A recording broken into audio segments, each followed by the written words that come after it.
Right, we're on. Oh,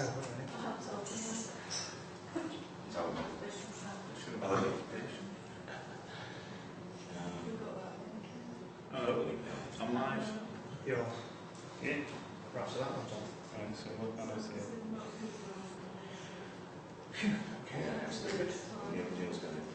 Right, you want to get that camera up and just spin it?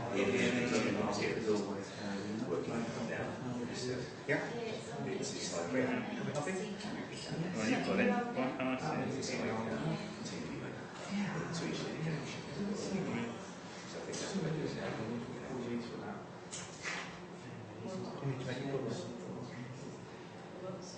You need to make it good. Yeah, I think he's outlining different numbers, but the types of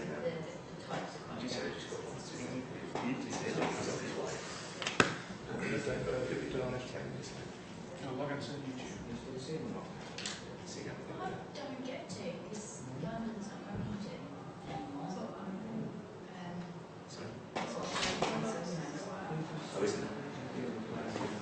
Hello. Southwest.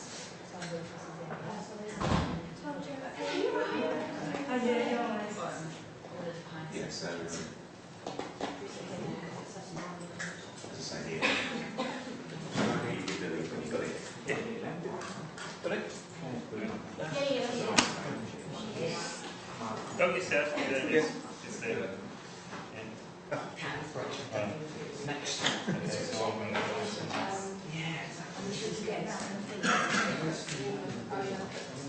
Yeah, camera feed lights.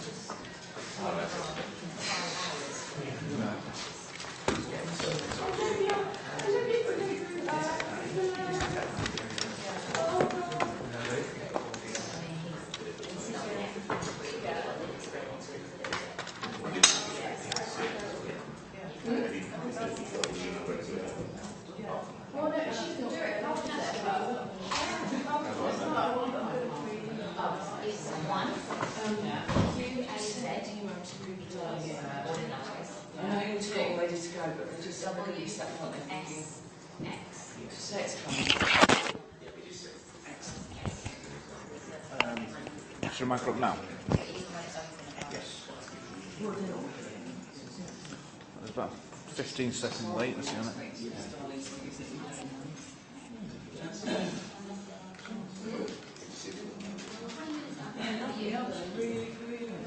Oh, wait, that's good. Just mic you up, please. Just hold that for us. Just 1 second. Oh, brilliant. Look forward to it. James will be Vacancy Details now.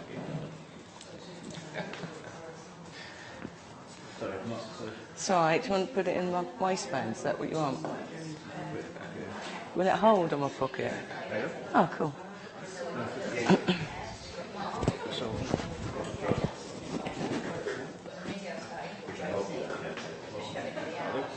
careful, you are live in a minute. Hello. The stream is live, so that's I am. I'm barely. I'm going to downstairs and it isn't breakfast, is it? No, they will. They're waiting. I've told Mark to put the bacon back on because it's not crispy enough. That's right, that's what I said. He needs to do a varying amount, doesn't he, some I Christmas? said that, yeah. But it's because he doesn't like it crispy. Yeah. He did ask. He did ask. Oh, yeah. There you go. Hi. Did you get your cups? Yeah, cool. Get a seat. Well, these guys won't be here for long, so you can probably hover around there. In fact, somebody will probably have my seat, actually. Just push these doors open until you're ready and then you can close when you're Fab, thanks, Joe. I don't think I'm going to need this because...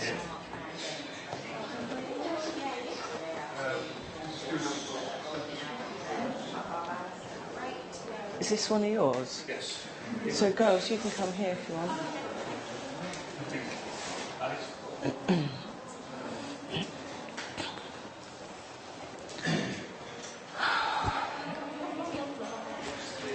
Just going to cough through it, that's the trouble. I bought all these cough sweets, but you then I realise you can't have a because we can speak. Because you.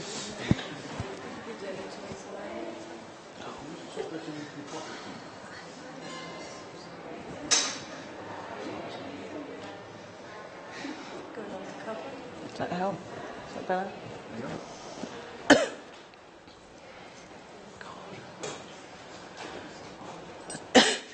What is it? Don't cough. I've sent you a list of the notes and I've sent you the comms. Thank you. I came up. I think Alistair's done it already. Sorry. Just a holding one. Yeah, but I've just sent Karen the comms from the tech guy with the link. Oh, right, okay. Oh, we've got the whole thing. Yeah. Send it to you, shall I answer?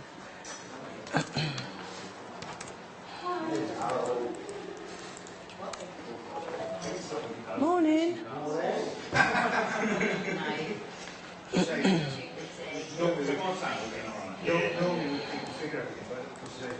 I'll send it to you so it's consistent.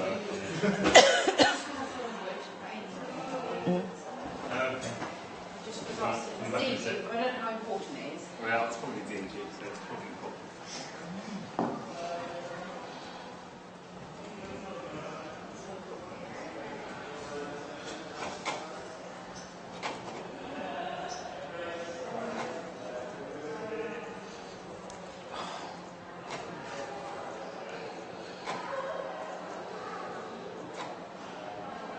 Morning, how are you?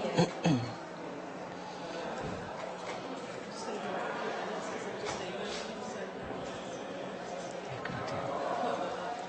problems. I just wanted to let you know I spoke with Sarah. Oh, do me a favour, or somebody, who should we ask? I want someone to get some photos for Lizzie. Who's good at photos? Yeah, can you do that? I won't remember.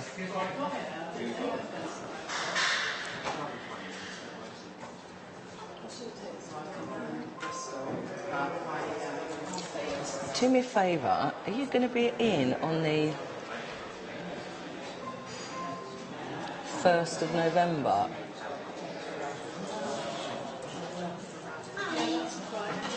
I need somebody to spend time. We've got a new client relationship director starting that day, and they want us to spend half an hour with them talking, just explaining about IT.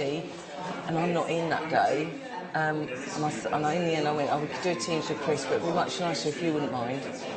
But I couldn't ask anyone else. Do you mind? Hello. You will be able to go here. Why don't you put your bag next to Rachel? Yeah. That one. And then these guys will be clearing out in a minute. Oh, okay. They're just doing the technical. They're all under here. I hope that wasn't all the bacon. Can you imagine if that was all the bacon?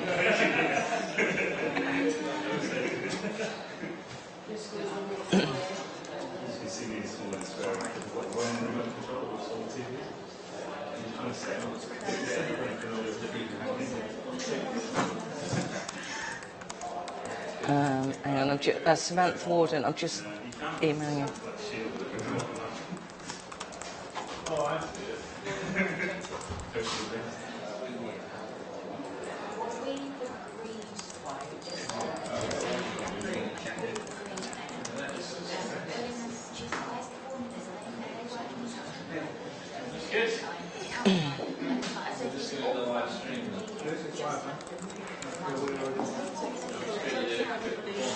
That's a good idea.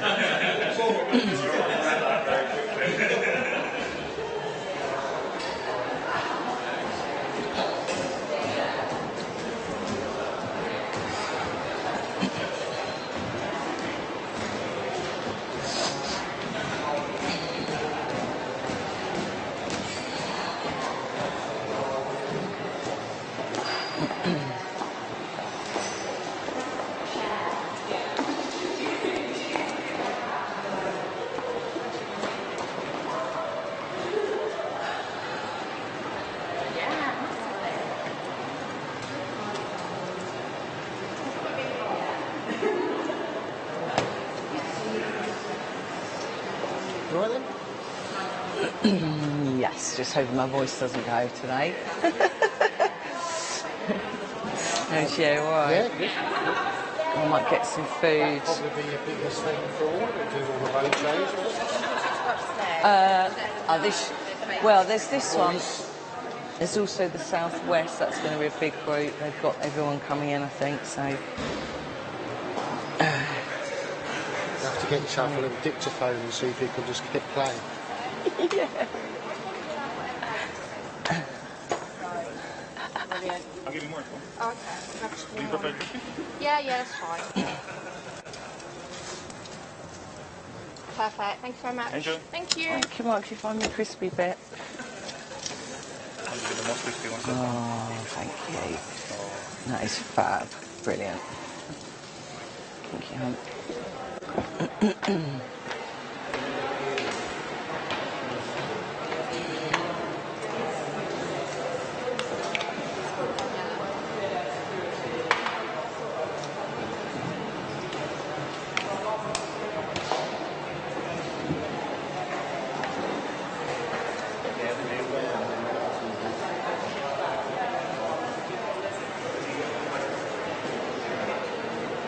That's good.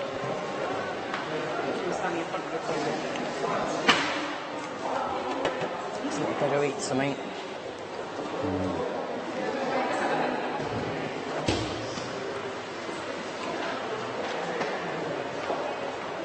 It's quite a few attending then. Any other Quite a few, isn't there? Quite a few dining in as well.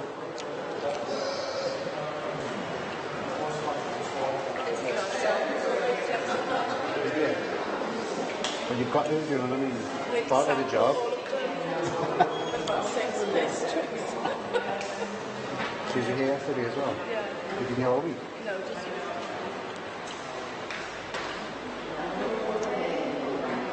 Bacon's going down well.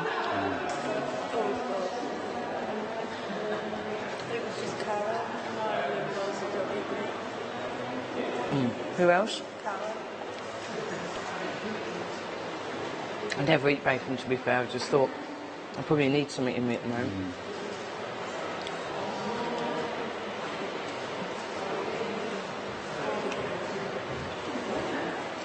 And sometimes you have a cold, don't you? And you just can't stop eating. And then stop eating this morning.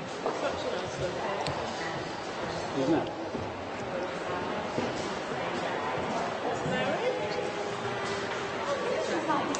Right, Mary. Very nice, this isn't it? Yes. And then come down and get something now. Oh, well, this is so nice.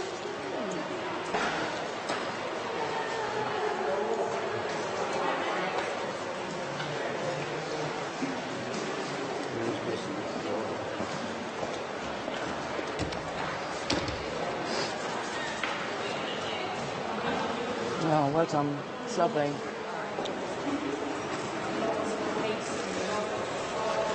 Muffins are good. Why don't we just cover them and get them out in the break, yeah? Is that a good idea? Yeah. I haven't built in a break, but I will do. So if we start, I'll probably build a break in about an hour. That might be a good idea, mightn't it?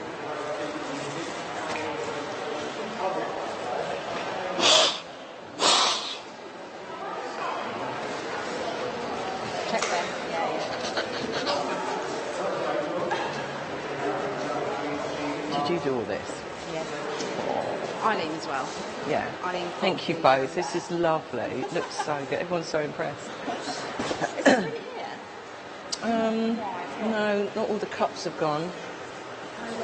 We have Sue's names on them. Oh, Mary's here. And Mary went upstairs, didn't she? Stuart. Harriet's here, isn't she? I don't know Thomas.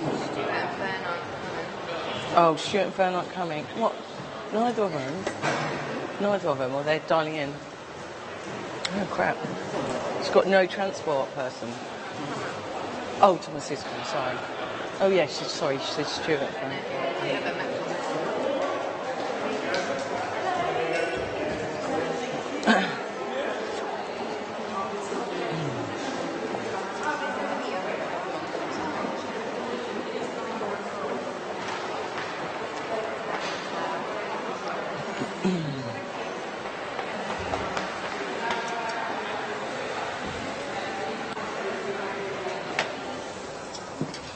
you had yours yet, Mark?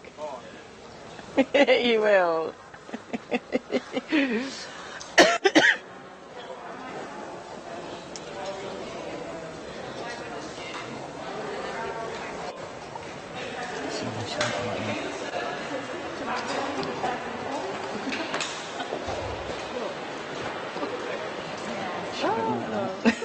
Delete that.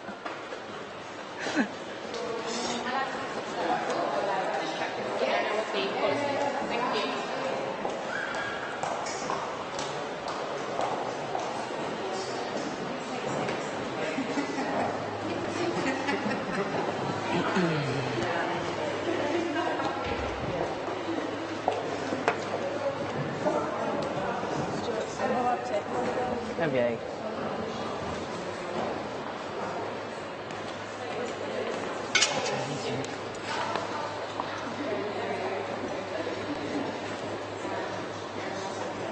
Get there.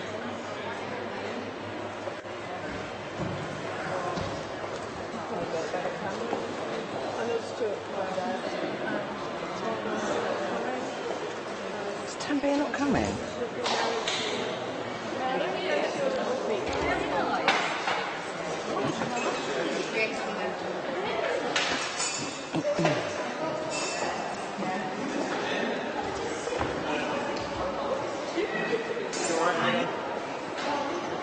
Eat up, we've got loads of food.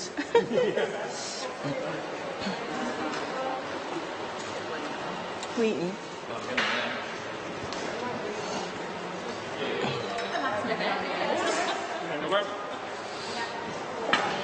You've done well, haven't you? Yeah, it's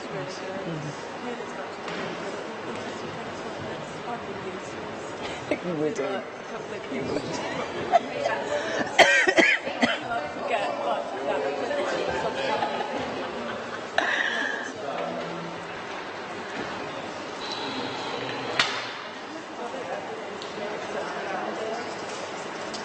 Typical.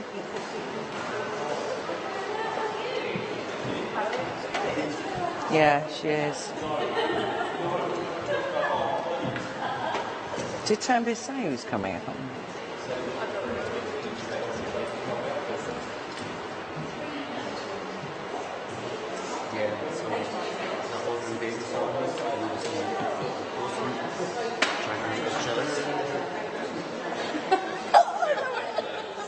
Is that to the to work? To the group. Enjoy your stories, guys. That is great. Oh, that's great. Brilliant. What a good idea, though, because if you order it in, it's crap, isn't it? It's like cold and soggy if you order bacon in. That's such a good idea. I saw the weather forecast, though, and it said it's going to hammer down today, and I thought, oh, it'll be a nightmare, but it's fine. Yeah.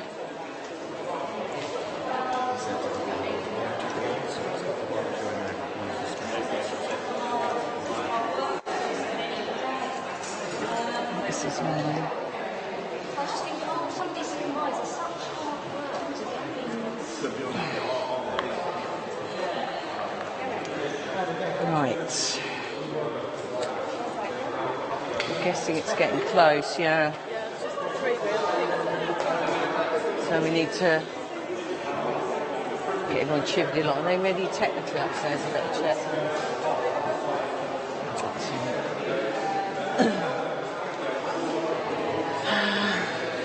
Right. All right. Nice. Nice fun. With your bacon? No, body's the temple. body's the temple. And I actually had breakfast in Bristol. Oh, did you? Oh, I deliberately About 8. So we went to work. not stopped him. He was like, "Do you want to stop for coffee?" And I was like, "What? You kidding?" I knew this was here, so I was like, I'm not having anything. So we went, "Is it?" Oh, wow. God, mine.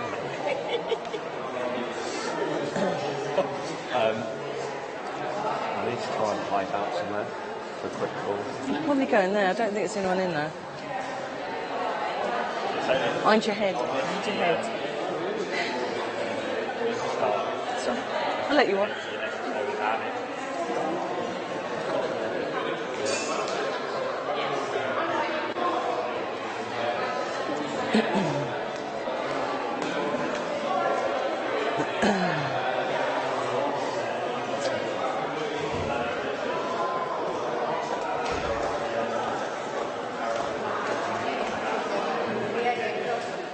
Just thinking, I didn't really think it through. I haven't built in a break this morning. Is there anything basic? Even if I just do a comfort break, I suppose I can give them water and we put some cans out. So we'll just put this. Is that all right? I don't want to make a massive amount of trouble for you. I've just thought we ought to have a quick one. 24 hours, so the packaging's in. Oh, fine. So that's fine. Well, We've taken all the so just coffee top it up. machines away from upstairs, so there's nothing upstairs. It's all down here. So if I just say, look, just have 15 minutes, I probably should do. There's that. It just depends when we start. If we, Telegramming, tell me, give me 15 minutes notice or something. There is water and a few soft drinks in the fridge upstairs, but not a lot. So You might need to keep refilling that. so we're thinking lunch about 12:30, aren't we, ish? So if I start at 10, so say just after 11, maybe 11:15. I'll try and break about then. 10-15 minute break. Yeah, just a quick one because it's a bit much I've really. got a bottle of water each on their desk. Fab. But yeah, we can do... I'll just do a quick one. Yeah, just cover it. That'd be brilliant. Yeah. Fabulous, thank you. I'll go and check on the technical.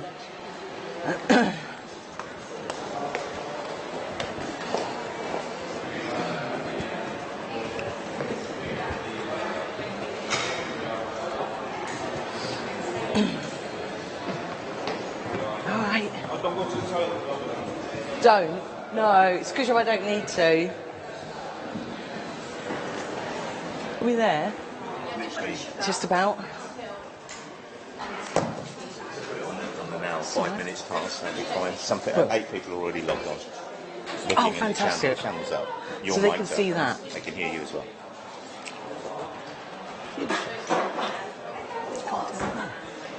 I don't know. I think that's really Oh, do you like it milky? It's not milky, it's dry. It's quite funny though. Yeah, so that's streaming to that TV now. Yeah. Yeah, well, yeah. Just to fully inform Karen, she's obviously mic'd up at the moment. But just to fully inform Karen, at 5 past, you're ready to rock and roll. Fantastic. She's all mic'd up, and she'll go and do whatever she needs to do. You're going to have the camera's going to be looking at you on the screen, effectively. Are we 2 channels or 1 channel? 2 channels. 2 channels. One channel is this, and the other is Lizzie's laptop. Going straight to the other one. How do I change screen? Just on the laptop. How does she control How what's do I- being? Flick. Isn't Izzy doing that for you? She might do. Yeah, I You think just that's the have idea. you She cue can see. Izzy and she'll move it on for you. Have you got a control? I have actually. That's obviously big screen. Both been streamed into YouTube. Yeah, there's 2 links. So in the email it says you've got a choice. You can watch both. You can watch one. Yeah. Sometimes. One is the screen, and one is you guys.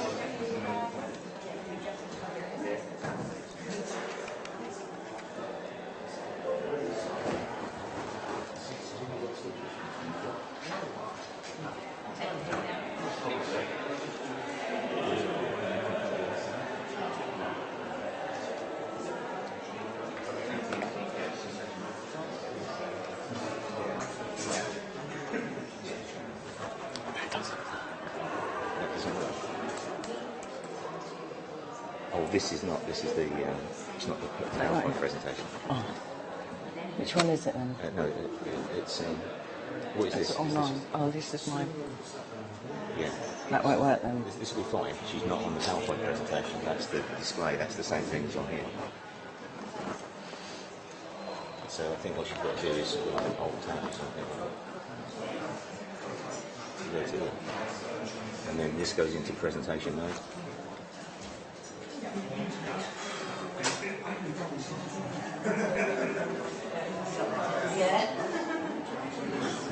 It's fine.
How's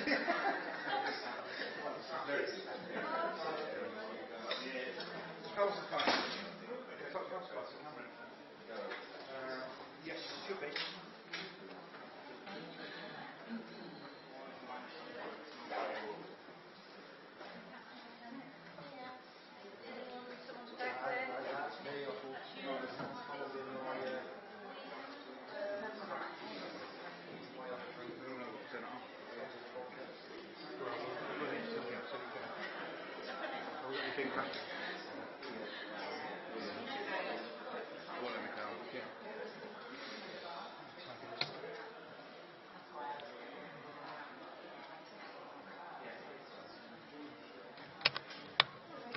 Did it been working?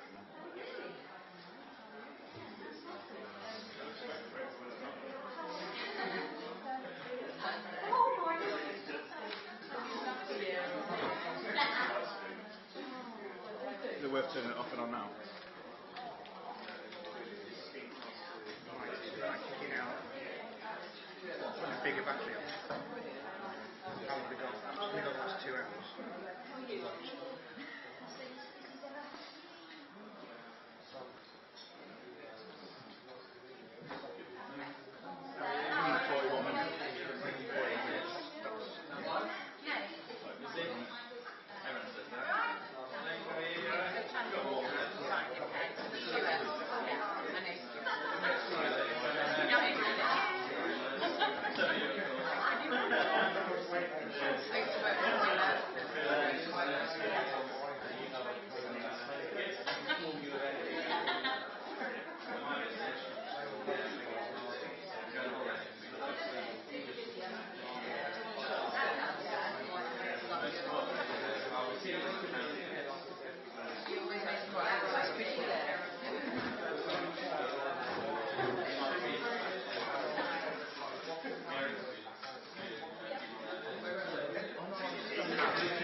I think she's talking about it. Right, where's Luke? Sat there on the right.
You broke it.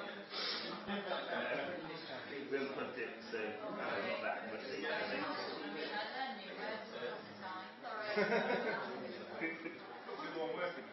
Yeah, yeah.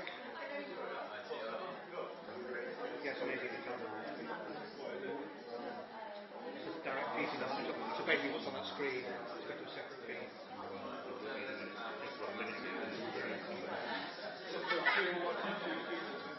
Yeah. Or they can just watch the one.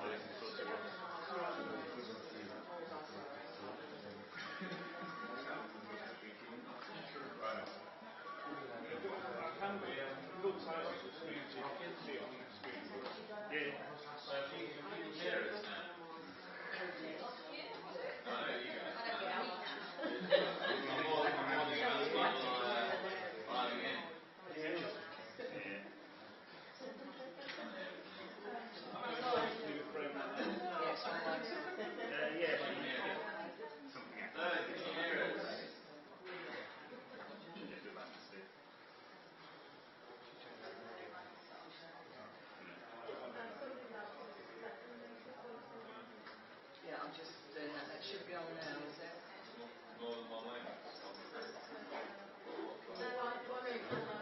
I see. That's the problem. Is that, can you ask if that's working now? I think that should be working.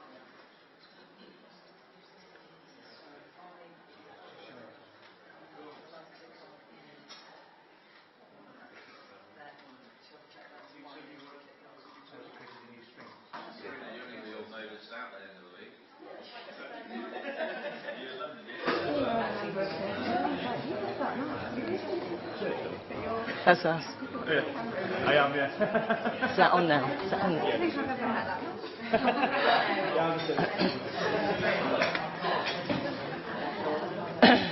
Right. Good morning, everybody. Can I just talk to those dialing in? I'm really hoping that you can hear me okay.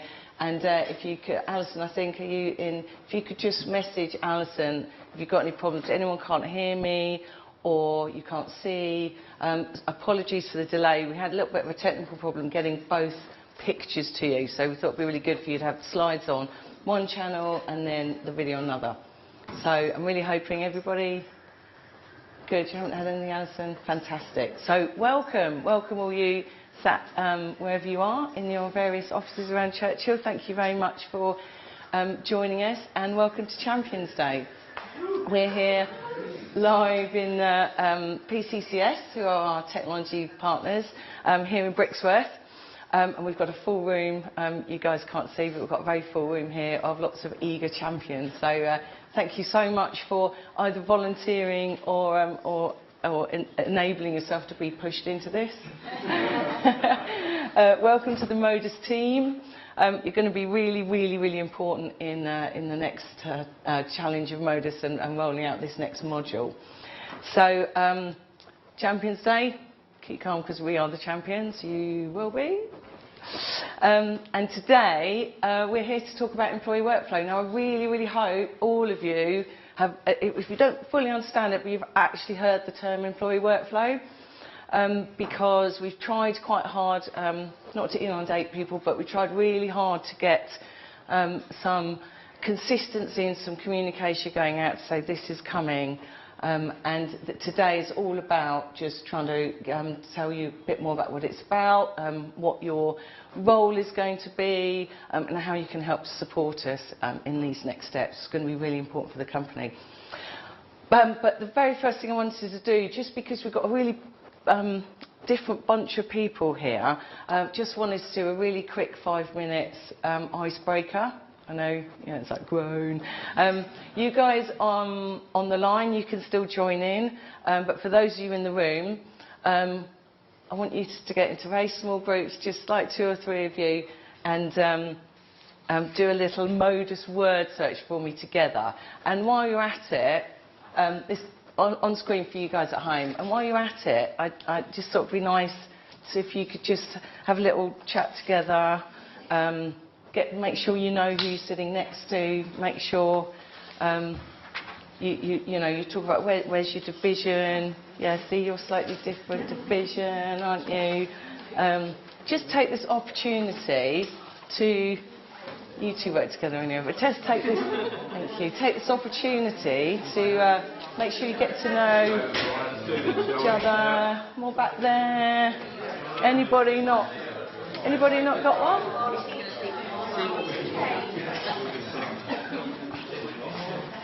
So get to know your colleagues. Sorry guys, so this will be the only time that I'd sort of do this just in the room, so just bear with me.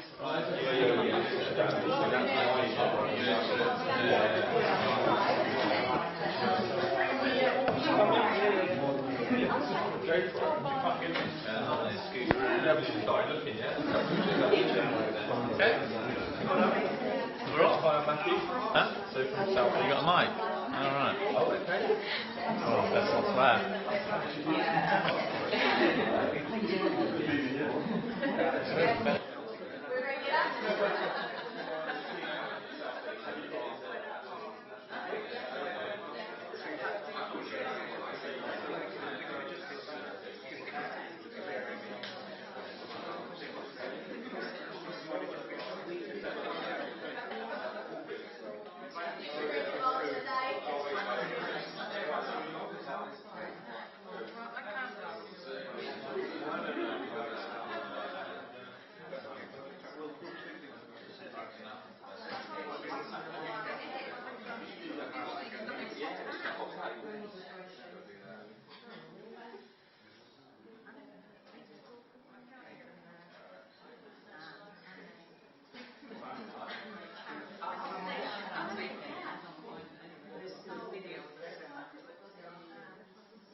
See how finding it harder than you thought. Well, these guys are doing well.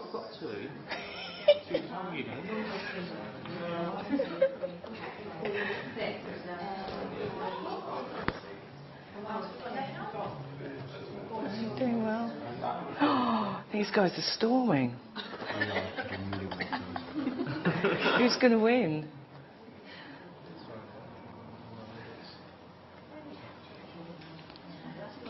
Where's Porter? Porter's up there. Is that the tricky? Yeah. Is that the one that doesn't actually appear? Found it.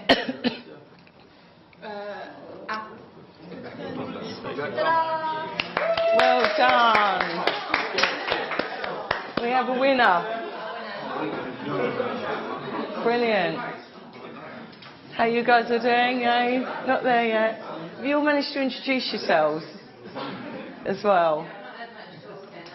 Everyone wants to win.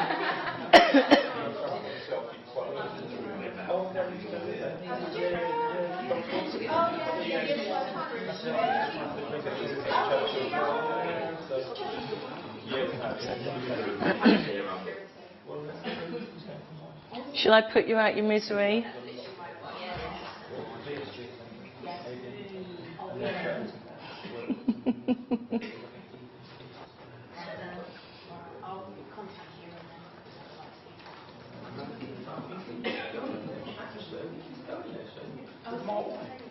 I love word searches. In the effort of moving on for those at home, I'll put you out your misery, guys.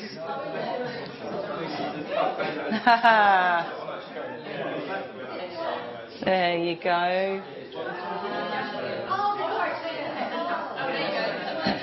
So I hope you all had the opportunity to. I hope you all had the opportunity to say hello to each other and introduce each other and at least do a little bit of mixing. Is that good? Fantastic. I hope you guys at home also had a little go. I don't know about anyone else, but I love word searches. So let's crack on. In effort to, obviously, I know you're going to want to get away today. A lot of you have got a long way to go, so I'll try and crack on with this as much as possible. Just apologies, I did forget to do a little bit of housekeeping. I'll do really quick. There's no fire alarms expected today, but it's out the front. You know, I gather out the front of the building. There are toilets. You've probably used toilets downstairs, but there are also toilets just through this door on the left. Just be aware, some of the lights are on time delays. You might think it's dark, but when you go in, they light up. I've been caught by that many times.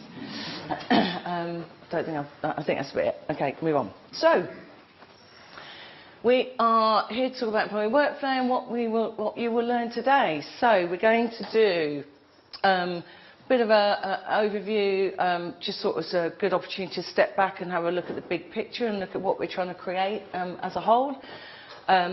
And then the story so far, how we've got to where we are.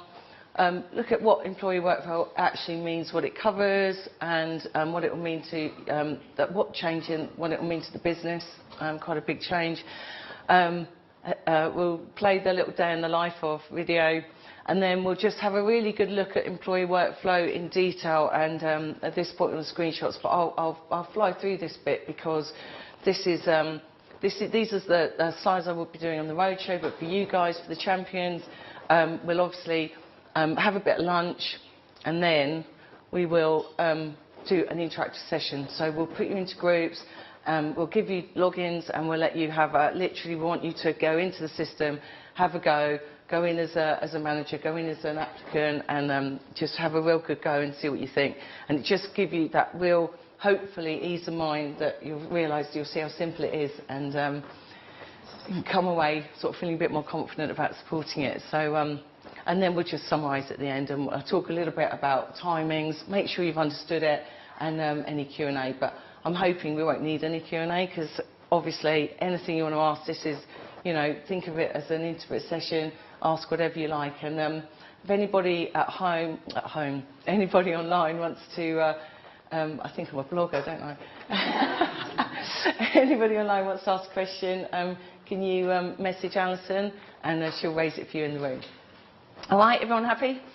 And we'll have a short break in the middle, just at the right time, probably about 11:15, but I'll try and keep it brief. So, just a quick setting the scene. Really just wanted to really make it clear that, we've talked about Modus a long time. We've done the portal.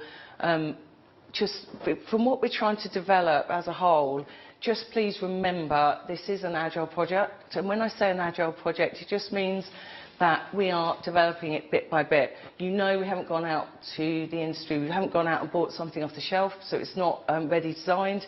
This is something we are building for Churchill from the bottom up. So we are trying to replicate at the moment the processes we have, but this is our system. This is your system, not an IT project. This is your system, and it will be a journey. I hope we'll take together.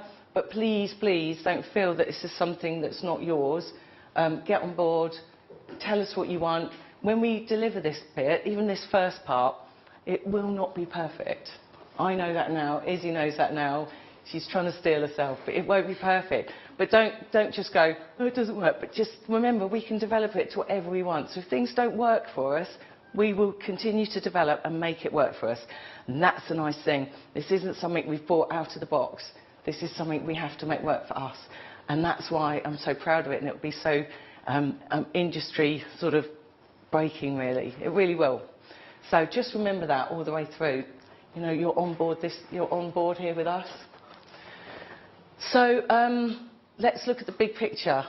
It would be really nice if I could hand over to James for this bit, because James is my visionary, okay? I think it'd be fair to say I'm the one that probably gets things done, but James is the one with all the vision, and he's very good at... To borrow this mic. Do I need it? Oh yeah, people at home. Cool. Right. You mess up all the technical people. It's only a clip. Oh, do you want me to do it? There you go. Cool. Okay, you can just hold it for now. Yeah. Cool. Well, good morning. I think I've met everyone. Do I need to be wired up? This is not going to give me an electric shock, is it? If I go on too long, it's going to... Sometimes you need. Yeah. There you go. Cool. Thank you. So do tell Alison if you can't hear me at home or in the office or wherever you are, if you're not with us today. So I get the pleasure of describing this, and you're probably all looking at it thinking, what is this? And what we're trying to do here is capture what Modus is all about. Karen mentioned there that Modus is an agile journey. Another reason why it has to be agile is that if we all sat in a room and tried to create what Modus is going to end up being, it would take us years and years and years, and then when we hand it over to our technology colleagues here at PCCS, it would then take them a few years to actually make it all at once, and then guess what, by the time it was finished it'd be out of date and we probably didn't quite do what we thought it was going to do in the first place. So it is a big journey. But to try and put in the context of where we're trying to get to, I wanted to just explain this to you, so hopefully it makes a bit more sense in terms of the employee workflows that we're doing today, but also as a continuing journey. So everything we do at Modus, and what we're trying to do with Modus, is all around these three things. So we're trying to capture information, be that from directly on site at source, or be that from other pieces of software or other data sources. We're trying to capture data in many different ways, and we can do that through interacting with systems, through taking API feeds, through speaking to Modus. There's loads of different ways of doing it. And then what we're trying to do with Modus is understand that information. So a little bit like we do in our own brains, we see things all the time, and our brains will see that over there and understand and process what it is. So and Modus and any computer system needs to do that part as well, because ultimately if you don't do that bit very well, then you can know a lot of things but not be able to do a lot with it. And really we're doing that, capturing that understanding for one sole purpose, and this is important because this is what Modus is all about, is to fulfill something. So Modus isn't designed to be some flash system that sort of does something really amazing to look at or something like that. It's really made to be something that's a practical system that helps facilitate our working lives and adds value to what we're doing and takes away some of the repetitive tasks and boring elements and things that actually a computer could do, so that we can all focus on doing the things that we really want to be doing at work, whether that's managing teams or developing a product or working with clients, whatever that is really. Hopefully Modus will free up our time to be able to do that. So that capture, understand, fulfill thing is what Modus is all about. I will put this all into context in a minute, by the way, if you're looking at me thinking that's still confusing. And then we've got these three bubbles really, which are our three main bits of data that we create. At the moment we create some of it in systems and on paper, some of it's in our heads, and in reality everything we do, we create information, and Modus is trying to capture, understand and fulfill that bits of information within these three buckets. So for us, we hold a lot of information in various different places about our clients and customers, whether that's who they are, what they do, where their buildings are, what services they have from us, loads of different things.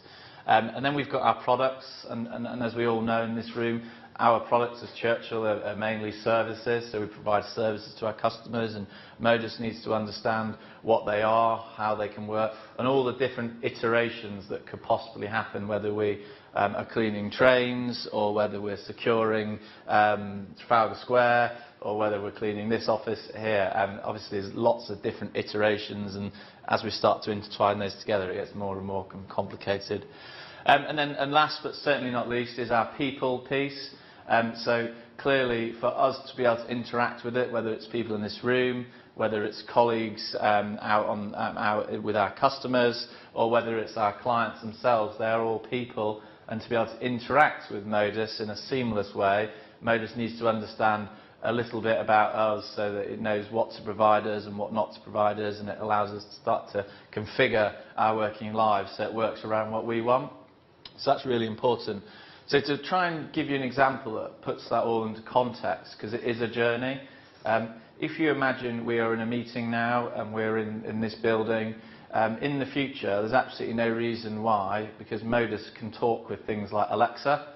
So you're familiar with Alexa. So we could have had an Alexa in the room today, and we could have said, Alexa, open Modus, and Alexa will then say, how can I help you, all those sort of things. And we could be saying, we've had an incident in this meeting room, and we need someone's thrown a stone through the glass because they were desperate to get in here today to hear what we're saying.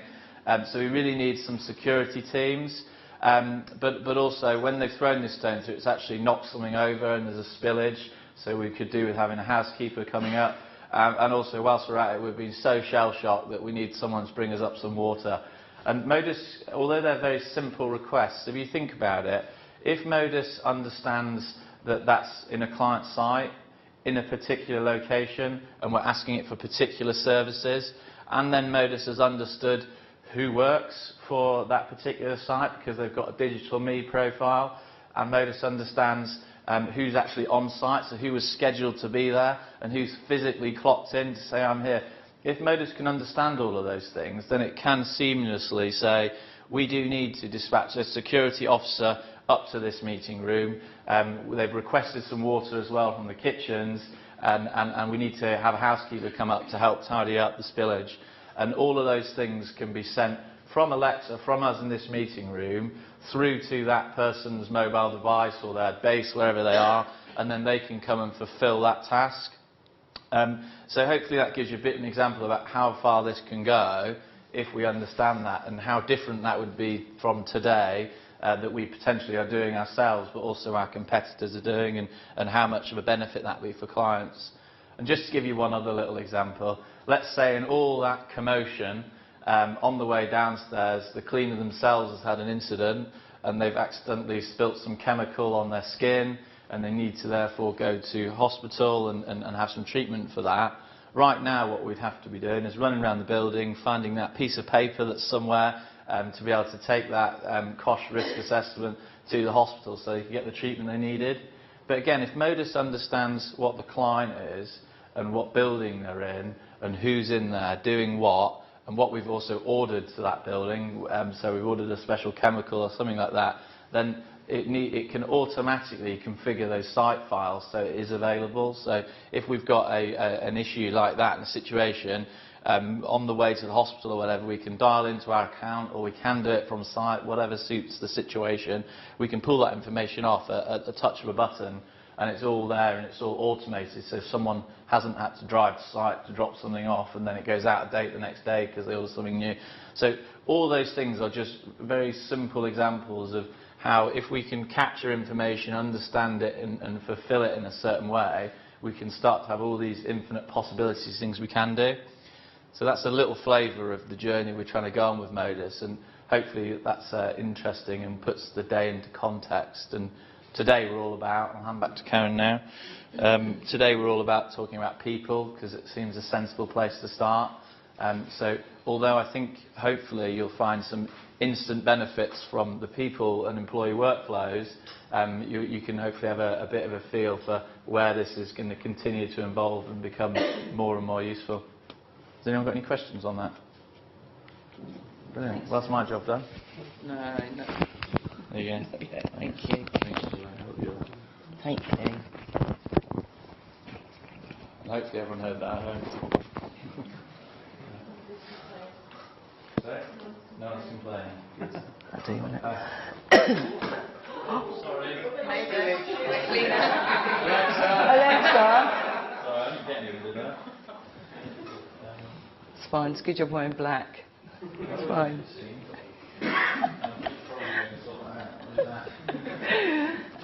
Thank you, James. That was just a really, really good way of putting. So you just get start, and it's a little bit much to take in. You just start getting a vision of the whole thing we're trying to create, and you know, we appreciate it's a long journey, but you get the big picture.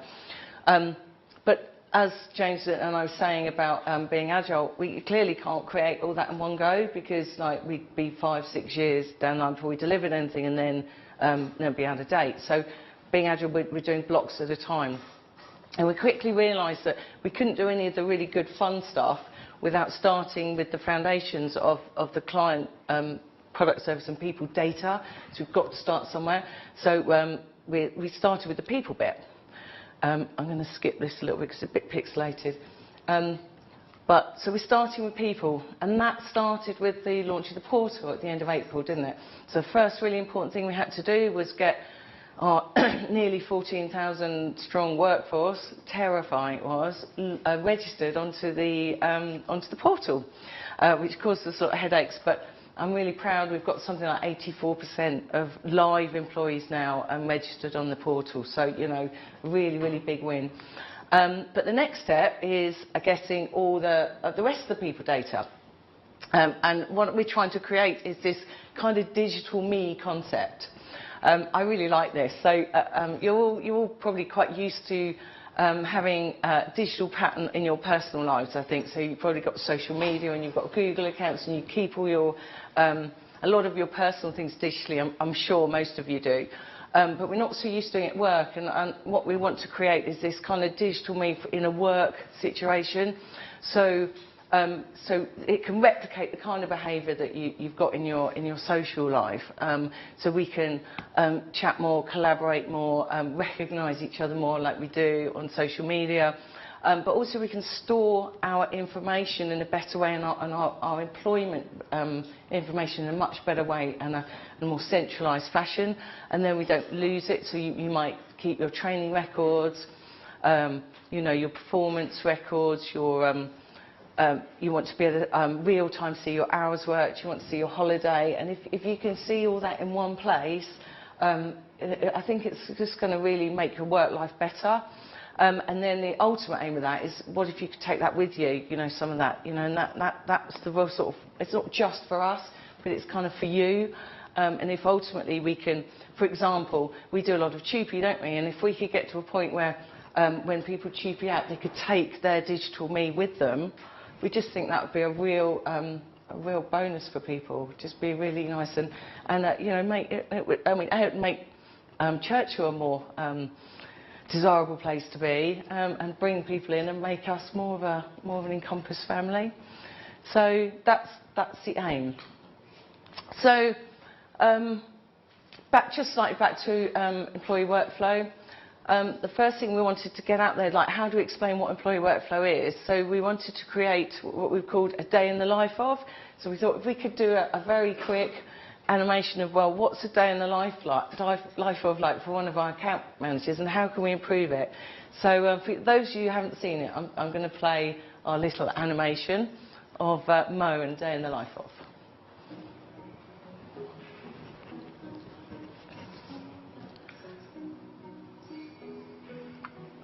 Hi, Mo.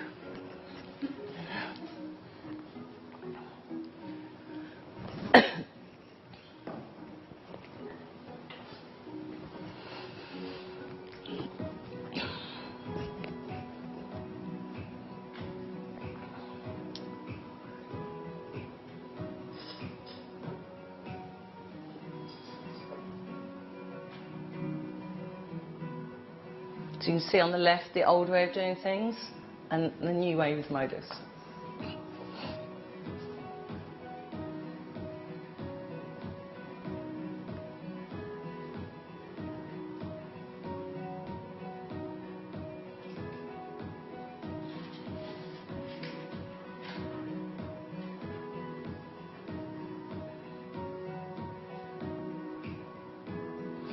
This is somebody applying for a job.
And he starts again.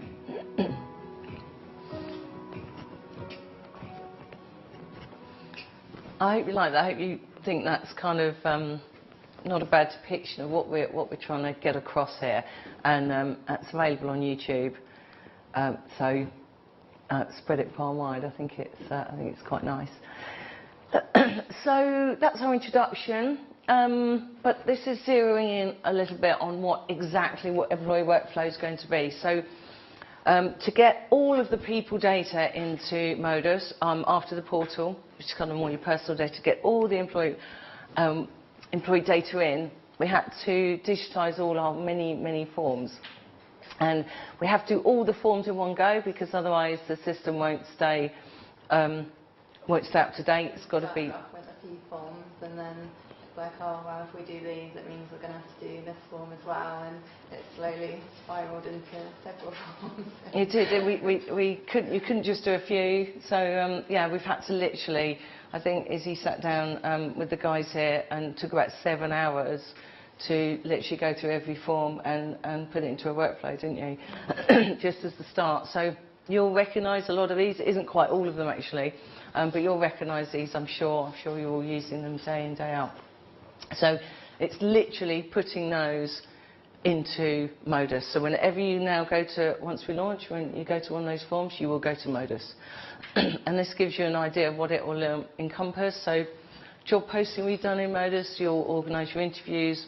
All applications will be done. Health and safety inductions, DBS checks. Viewing your applicants, you'll be able to go to Modus and see it. You're vetting your right to work. TUPE will go straight into Modus. Onboarding, induction, digital contracts, all in one place. And basically all your recruitment. I always forget how many words are on here. So, giving you an idea of what it is. So how will it affect you?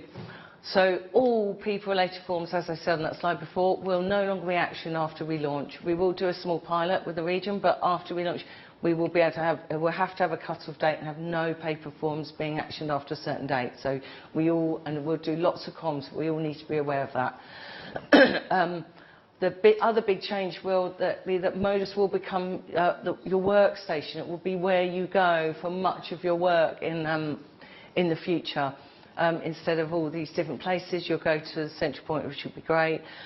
You'll get your task to action, and but the great thing is you'll be able to see the status of all the things you've requested really, really clearly in status in Modus. But the benefits, I won't read them all out because I'm not going to do death by PowerPoint, but apart from, I think, the really obvious ones of saving paper and having less emails and saving time, which are fairly obvious, for me the really, really most important thing about centralising this and having it in one place is going to be the consistency and having no lost bits of paper.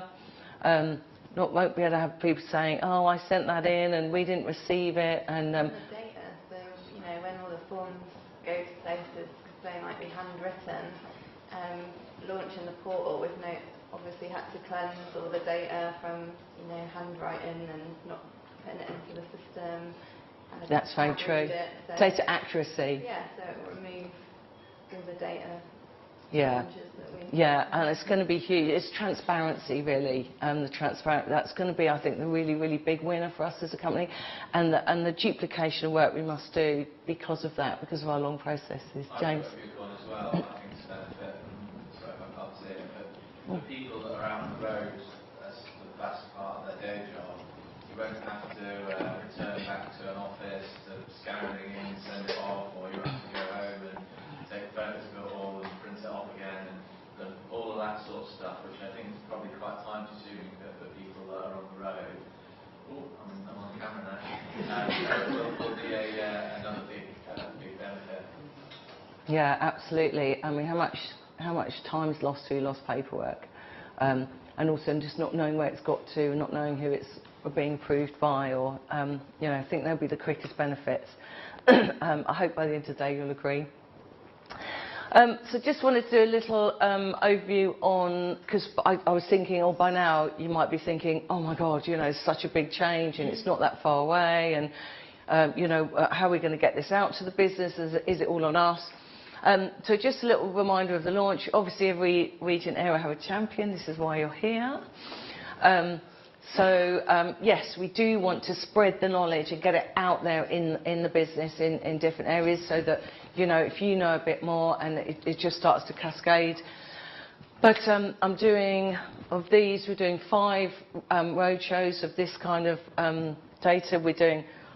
I've done 2 shared services. I've got 2 more to do, and then the few weeks are finished by a series of online training sessions, which will be on Teams. I think Izzy's probably going to run them, aren't you?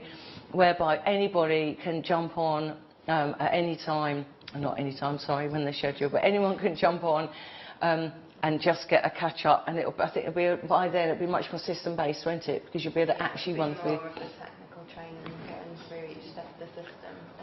So it being online, we'll have many people. As many as can come on. So we're going to do them every morning for nearly a week. And just sort of not far before launch, so that everyone can get a sort of a refresher, or just to make them feel a bit better. So we will put that out. There will be more comms about that. But also within the system, these guys here at PCSIS are working really, really hard on lots of online support. They do little bits, like they produce the Mo animation, which I think is really good. They'll be doing lots of little. So the way we want it is a little matrix of online help, where if you don't know how to do something, you can go and have a little video of, it's like a sort of screen recording of showing you how to do something. And then there'll be Q&As, which will build up as we go, with seeing what the kind of questions there will be. and sort of little hover tooltips. So there'll be lots and lots of support, so don't worry. And then you guys will have us to refer to. So, and then we have Brian. Does everyone know Brian? So Brian works up in Gateshead in IT, and he's our application support analyst, and he's going to be fully supporting Modus. So we're really involving IT, because obviously the help desk will get lots of queries, and then we obviously want the frontline help desk to really understand settlement. But because Brian sits up there, he's in a really good place to kind of to educate them on what the most common problems will be. So I think we'll be in a much better place for this than we were from the portal, because the problem with launching the portal is we had obviously all our population, which was just really, really, really hard to reach. But for this, I think we'll be in a much better place for support. So I hope that makes you feel reasonably confident in us. Right, so now I'm going to just zero in on exactly what employee workflow Modus means, right down to all the steps you will need to take and what it involves as we go through. So in a nutshell, you know how you recruit now. You know you go off and get a form, and then you fill it in, and you might send it to your line manager, and then you get it back, and then you send it to HR, and it's lots of manual steps. I put this together just as a little pictorial picture of what the steps you need to take. At the end of the day, you'll go to Modus, you'll make a vacancy, you will get it approved, you'll review your applicants, you'll interview them, you'll make an offer, and you'll onboard them. But every step of that will be within Modus, and you'll be able to see it visibly instead of all those different forms. And from day one, those of you that are line managers or recruiting managers, you will have a new shortcut on your portal called Workstation. This is just the key to everything from now on that we will launch in Modus. So you'll go to your portal, you'll click on Workstation, you'll be in your actual workstation. No matter what module we do, it will be there. So, sorry, can you say? Just realised I'm in your way.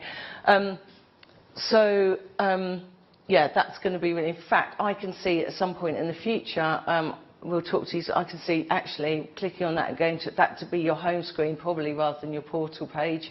But we will address that in the future. But because that's probably where you'll spend all your time. And then once you go to Workstation, you'll see this new. See next to the word Modus, you've got little. We call it little burger. The little 3 lines. We think it looks like a little burger. So this is a burger bar. And I'll refer to the burger bar quite a bit as we go through. So your burger bar will bring up a list of options of everything you have available in Modus. And as you see, the first thing you'll get is HR, and you drop down HR to recruitment. As soon as you get to the recruitment pages, you'll see this bubble bar now. And this sits alongside every page within recruitment, within the whole module, so you know exactly what page you're on, and that you move from one to the other. It's really, really simple. So this is your first vacancy. As you can see, this bubble bar at the top, you know you're in the first page, you know you're in vacancies, that's where you start. And the first thing you do here is you create a new forgive me, I'm talking M&A right now. I will come to non-M&A, but right now I'm talking about M&A vacancies. So first thing you do is you create a new M&A vacancy, and you come to this form. Just so you know, so that sounds quite a big deal, doesn't it? Oh, create a vacancy, how do I do that? But HR are working really, really hard to input into the system all the job templates. So everything that we use now, everything they have now, that will be in the system. And as soon as you put your job title, your division, department in, it will come up with a template. Now, obviously, there may be the odd time a template's not in there that you will need HR to create for you, but they'll be able to do that. So Harriet's team's been working really, really hard, haven't you? So here, we've clicked the preview position, yes. If you had no, you'd only see those top 3 lines. And when you get really, really used to the system, if you're used to a certain template, you probably won't even need to review it.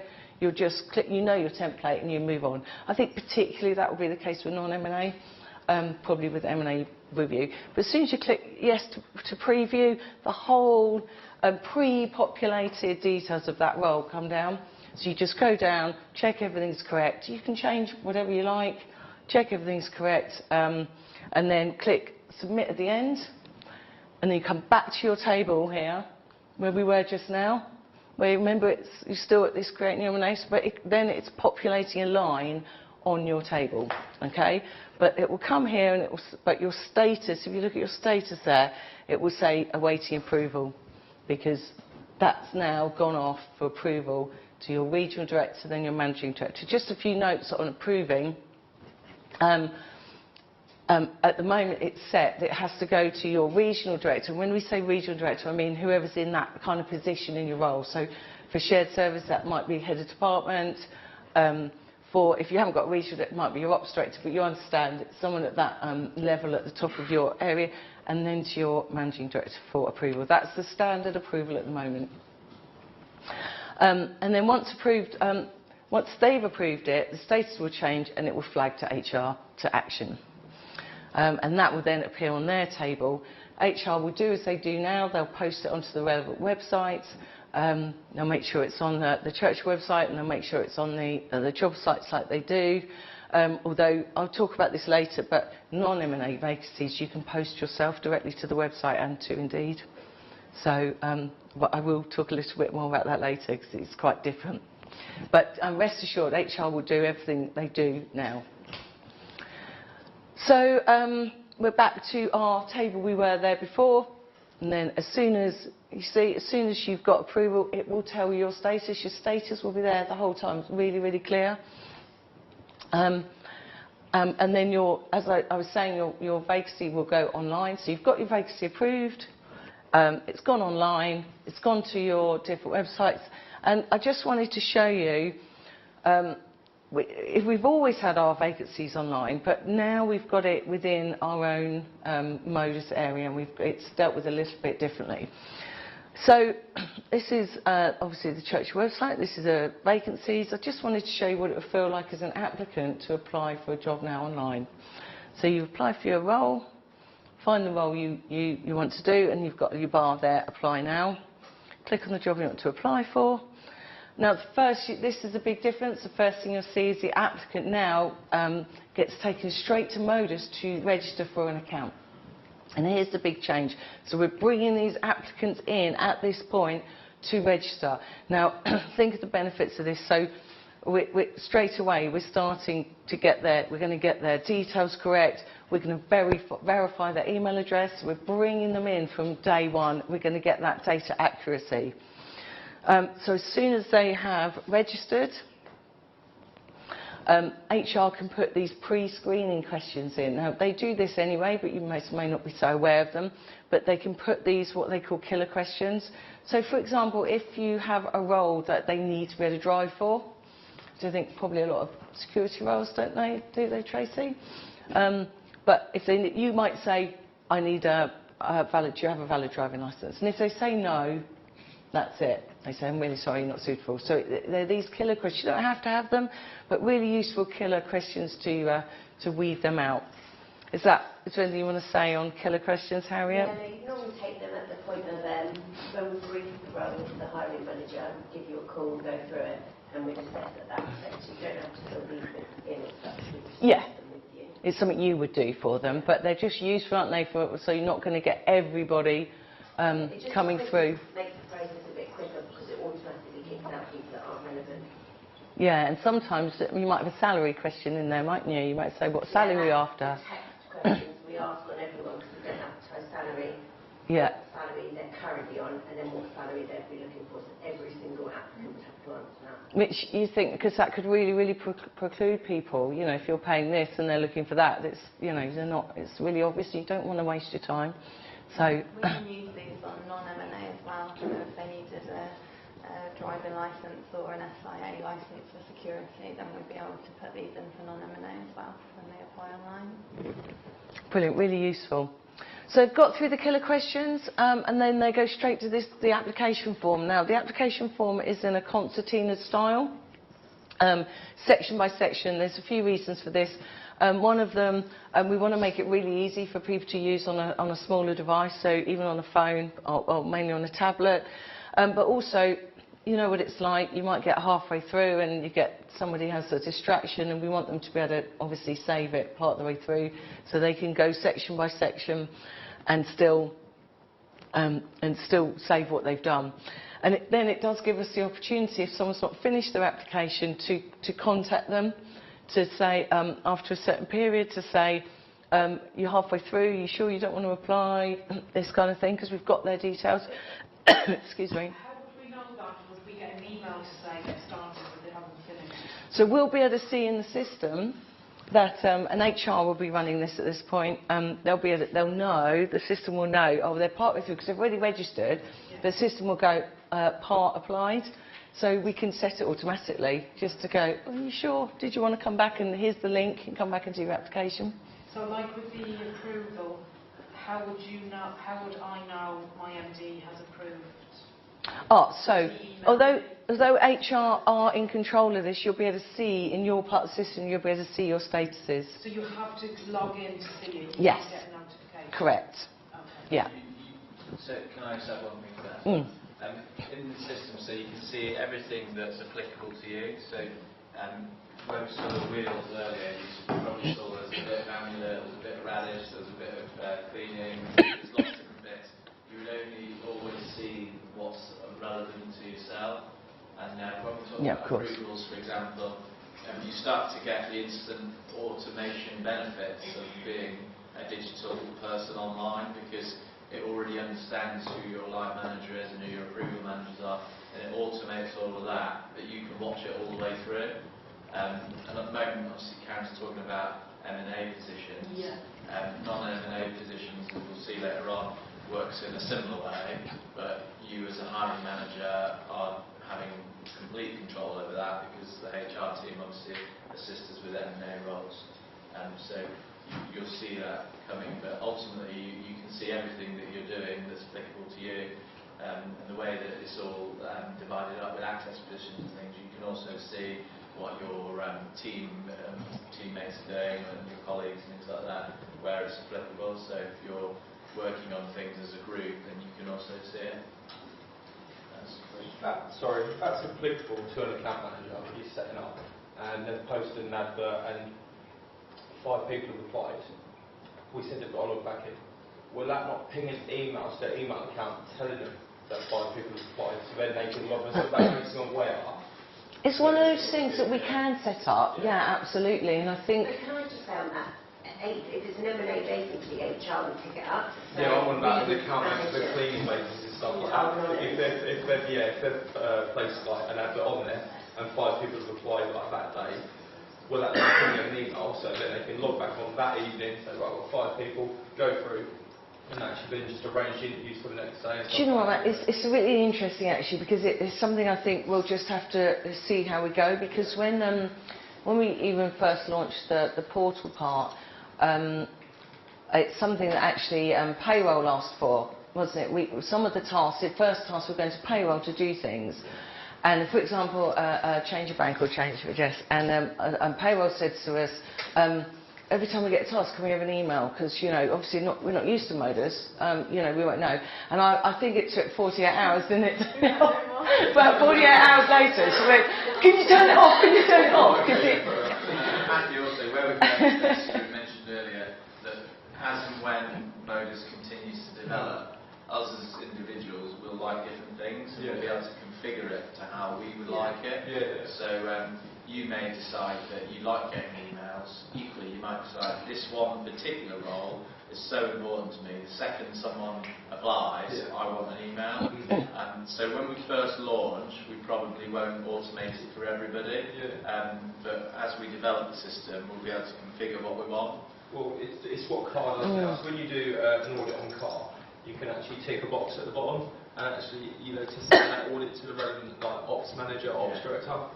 So you could put a little tick box on this for an advert saying, yes, I want emails to come to me and someone applies. Yeah, I think that's great. It's exactly the kind of thing we can do.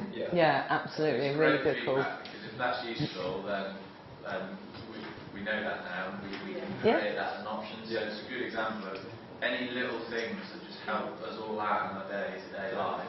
It probably isn't just yourself, for example, who would like that, but probably lots of other people. Yeah, I mean, it's all those kind of things we need to gather, and obviously we're not going to action every single thing that every single person asks, but if it's something that lots of people want, then absolutely exactly the kind of thing we can do, and I think that's a really good call. But I think somebody, it was a good example, somebody that's getting lots and lots and lots, you probably wouldn't want it. So. And we might also want somebody else to get them. So, do you know what I mean? Like, I might play the matches, but I want them to go to Tracy. Yeah, that's another thought. So, somebody, I think, Ezzy and I were talking the other day, and saying that a lot of RAs do a lot of the work on the recruiting bit, and we need to think about that. And so we do have options. So if it's not the line manager recruiting in Modus, the person creating the vacancy can select the recruiting manager as well as the line manager. So both of those people will have visibility, and not just the person creating the vacancy.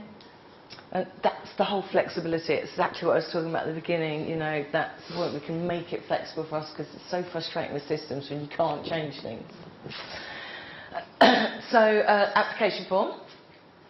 Where was he? So they filled their application form, they've submitted it, and the applicant gets their own version of the portal. So again, we're bringing them right in to Modus and to Churchill and to what we want them to see. They can find out a bit more about the company. They get some of our internal news. There's a setting, by the way, that says when you post these that you can that says whether it's just for internal or external. But they get some of the staff news. You know, learn a bit more about the company. I think all the well-being. And as you can see in the middle, there's details of that application. You can see this person's really, really keen because they've got lots of applications. But they can click on their applications and get more information. And this is an example of the sort of information they can get when they click on that application. They can view their application itself. If they've had a job offer, it will be there. If they get a contract, it will be there. I mean, clearly you probably wouldn't have all these in one go, but they can see their interview. And whenever anything gets done with that application, what happens is that we put onto their portal on Modus, but they will get an email to say, come into Modus and have a look at your interview or your job offer or your contract or whatever. So yeah, everything in one place. So you've had your applicants, they've applied for the job, and we'll go back to our portal page, and you can see the bubble bar's moved on, so we've gone from vacancies to applicants. So it looks exactly the same, but you're just on the next step, and here the list of your applicants will be here, and you can click on these to see their application. You can download their CV, and here you can look at it, and you can reject, recommend, or shortlist. Lots of things you can do in here to see your applicant. Here is Izzy. Can I just make one on that previous slide as well? So following up from Sue's question earlier, if you're a hiring manager that's hiring multiple roles at multiple different times, which is, I'm sure for a lot of us, quite possible, when you're looking at these graphs above you, they're all that you can drill down into all of them. So if you were to log in and you were running 3 different vacancies at once, you can click on it and it automatically reshuffles all the information, so you're just looking at that role. So it's very interactive and user-friendly. And I suggest this afternoon when I thought we could show that. You have a go with that, because I think that would be really useful, particularly for people that are running lots of non-M&A roles, because you could have 20 going at once. So to be able to shuffle those and decipher down would probably be quite useful. Sorry.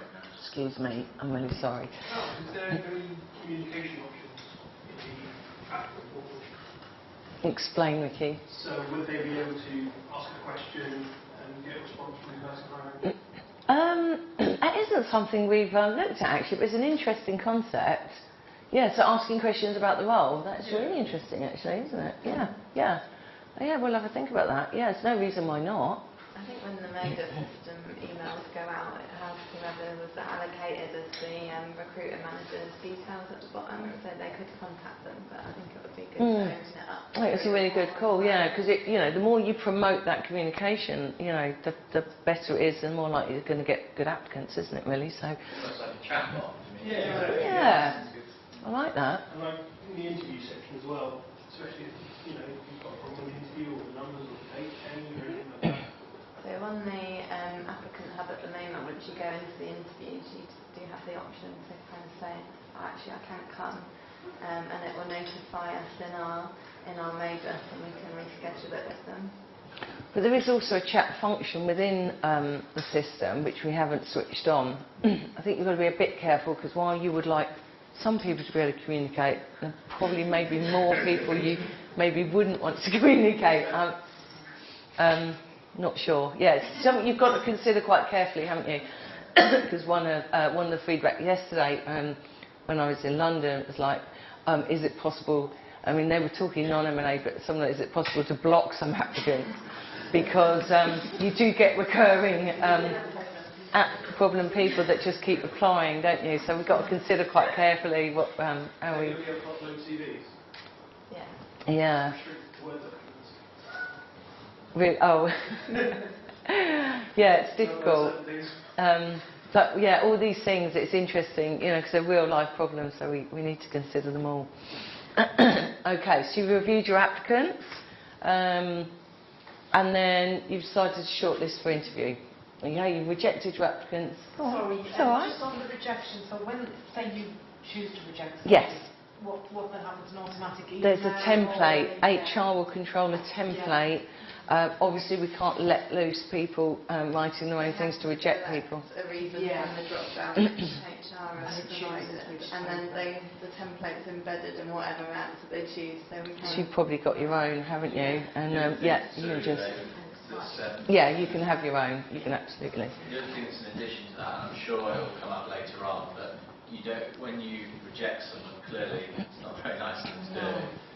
There is an option to say, thank you very much for applying for this role, we really like you, but you're not quite right for this role, and you can recommend them to apply for a different role, which is a different way of doing it, or equally you can say, and again, it's all GDPR compliant and they have to agree to this, but would you like to continue using your portal, because there might be things in the future we may like to invite you to.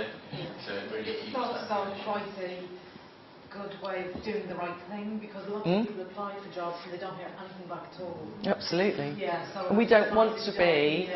We want to improve our Glassdoor reputation, don't we? And we don't want to be that kind of company. So. And equally, a more negative side of that, if somebody has been in the business and it didn't end so well because they did something wrong, or let's say they stole something and things like that, then Modus will remember that. So if they then will move to the other side of the country and reapply with someone that doesn't know them, Modus will notice and they'll say, hang on a minute, just a heads up, this happened last time.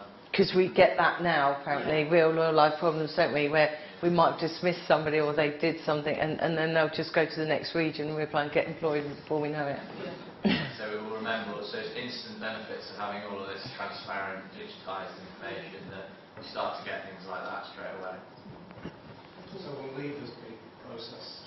Yeah. And is that being introduced at the same time as? Yes, so you'll see, absolutely it has to be, because everybody, we have to go fully digital with a person, otherwise it will all get out of kilter.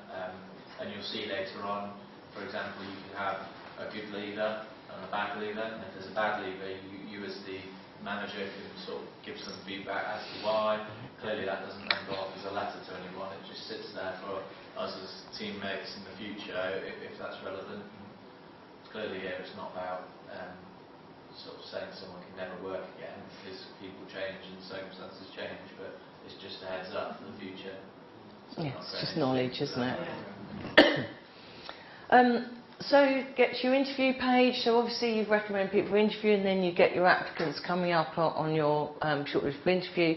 Again, HR will still, you know, do everything you did on this, but it, you know, it's keeping your transparency. We don't expect Modus to book interviews. We still think people should be booking interviews. You know, that's what. But at least you can store your information here. They will be. HR will be still be storing all their interview information and whether it's confirmed, but you can see all your information in one place basically. And then after that, once you've done one, you can carry on really. You can arrange follow up once you've interviewed someone. as James was saying, actually, like, as you can see here, you can move them to a different vacancy. I mean, that happens, doesn't it? You might think, I actually quite like them and not right for me. And in fact, I think somebody in finance the other day was saying that they interviewed someone and they weren't quite right for that, but went somewhere else. That's quite a good option to have. Or you can move them to make offer. You can pull or reject, which is what James is saying. You could pull them with their cooperation. You could say, do you know what, I haven't quite got enough role, but let's pull you in. We can keep their details. But we still need to consider who that's open to, because I think there is something to be said for, you'll be able to see, like, to be able to consider roles from all over the company then. Or you can review their details. But if you move to make offer, then move to the offer. I think it's a theme here. You can see this is really, really simple. And again, you get the same view. You've got the same people move forward, but you can see the status bar. You see whether the offer's been sent or whether it's required. They can view or create, all the same options. Once it's accepted, you can click on them, accepted, and move to onboarding. Exactly the same. I feel like a broken record now. This is a little bit about onboarding. I didn't have masses to put up at the point I put these together, so we will show you a little bit more in real life in a bit. But this is just a simplistic way of showing onboarding. Now, all the onboarding tasks you would have created, if you think back to when you created your original vacancy and you got your template and you look down, that original vacancy will have said, they're going to need a laptop, they're going to need an office key, they're going to need whatever it is you need. So you'd have done that. There's no more 298 to do. You'll have done that. And back then, for that role, it will create this onboarding of tasks. So as soon as you move them to onboarding, these will ping off to the different departments to say, this person's a new starter, they're going to need this. And then you'll see in a little while that will create an alert for that department to say there's a job that needs doing.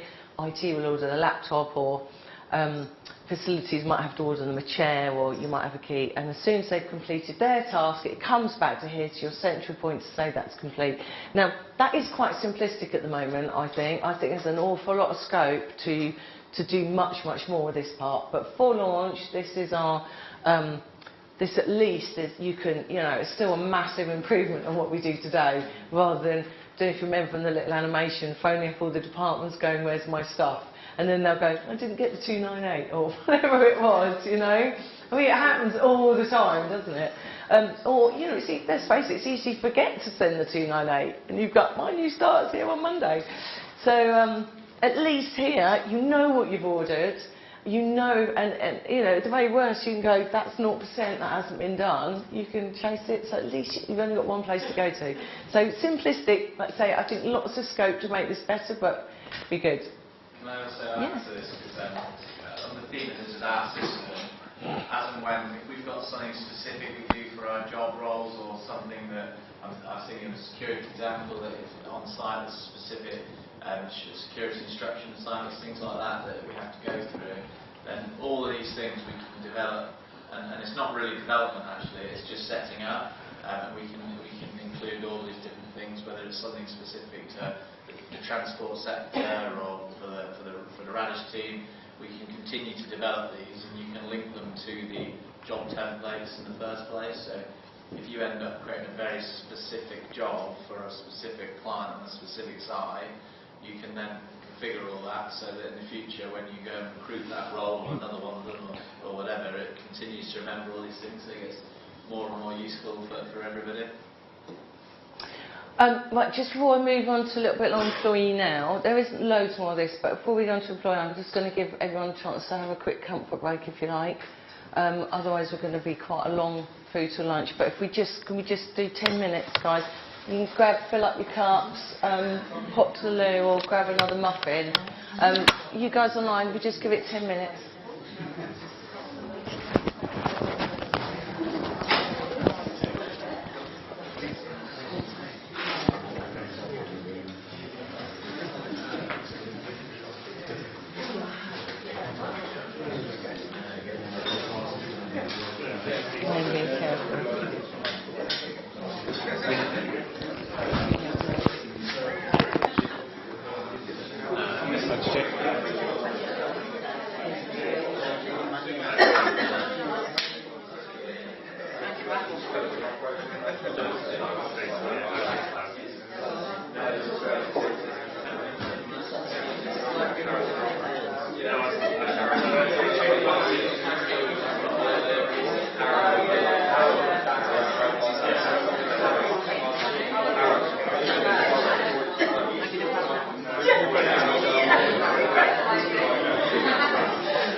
Yeah.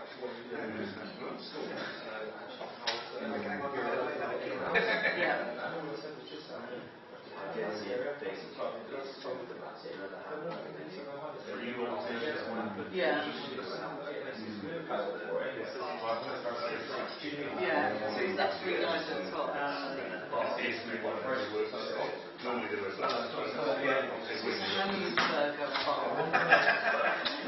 Spoiler alert. Yeah, I haven't watched it yet, but I know one now. From first to second.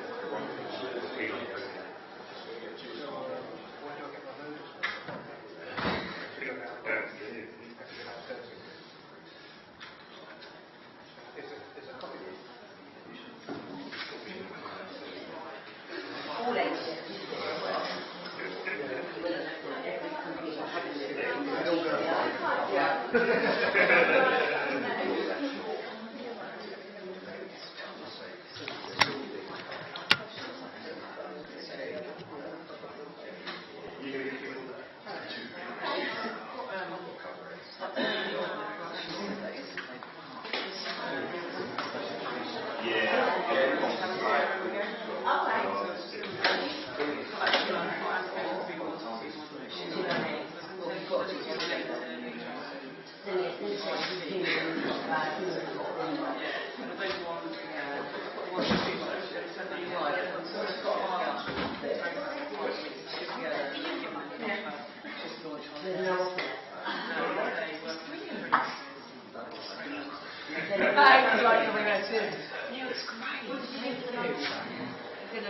We'll have access to it.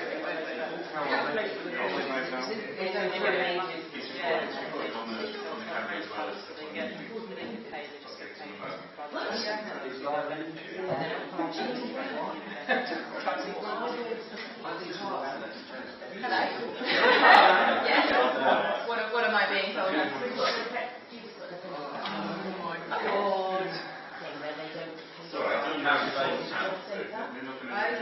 So we're not actually looking to... Oh, so it's just, yeah, so it's not something they could find. Are they only going to be 5 seats? No, they're not supposed to car. Yes, for all of their inductions. That's excellent. All of their health and safety on site, we still need their eligibility.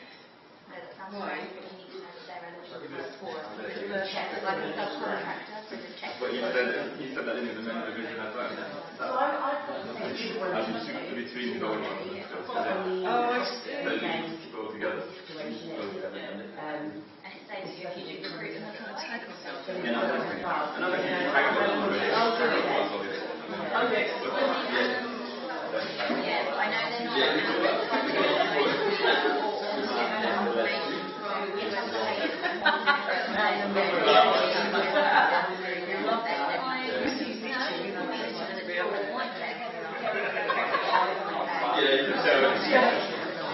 I don't want to say that I knew but I don't know.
James might need a mic anyway, so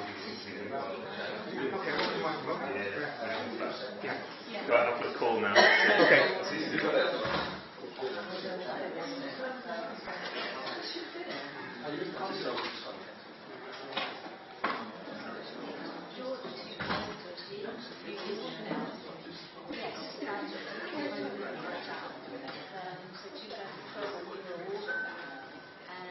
So we see, I was working closely with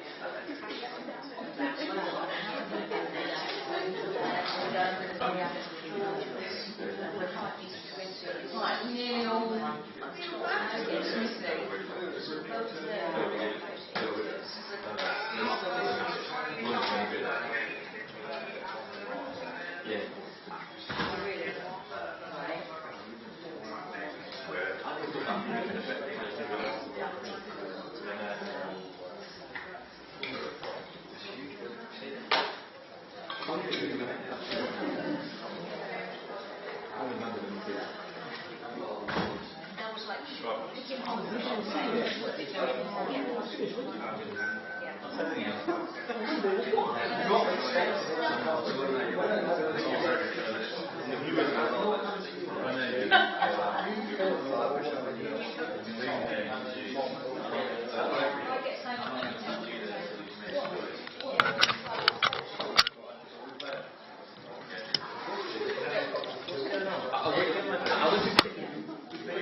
Right, everybody here?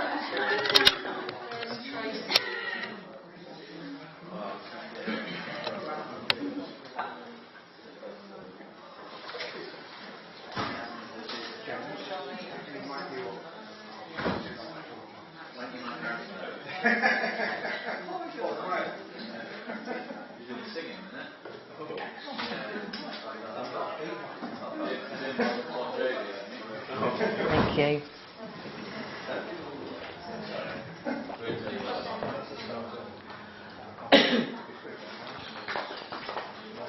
Sorry guys, just waiting for one or two more stragglers. Just coming. Alright, I think I'll start. So, excuse me. So we've just looked at M&A, haven't we? I think everyone agree right the way through. So, as you remember, modus, create your vacancy, approve your vacancy, get your applicants, interview, make an offer, on board. Really, really simple, I hope. So that's for M&A, and that's as you do now. So when it comes to non-M&A, again, looking back to this agile kind of approach, we had to look at the way we do things as a business because, as you know, in this company, we have to do lots and lots of non-M&A recruitment kind of on the hoof. and as and when. So we didn't want to restrain our business by making everyone go through that same process. So we came to the guys who said, no, right now they can just get an application form and go, right, there you go, fill that in, you're employed. And we have to do something. We want to follow all the right rules, but we have to be able to not restrict people. So we came up with what we're calling Employ Now. So it's a function that's purely for non-M&A recruitment, where going back to the burger bar here on the left, so giving you all your options. Again, do you remember you've got your HR? We went to recruitment before, and now there's an Employ Now option. Now this will only be available to people that have that task of recruiting non-M&A. You won't be able to recruit an M&A person like this. Right, Employ Now, so click on your Employ Now, and you come to the same table, but as you see, it's a little bit simpler, really simplistic way. So you haven't got many options. So now remember, we're still at number 1, even though it's employee rate. You still have to create your vacancy. There's no getting away from that. So it's not straight to form. You have to create your vacancy. But remember, HR have uploaded all the templates.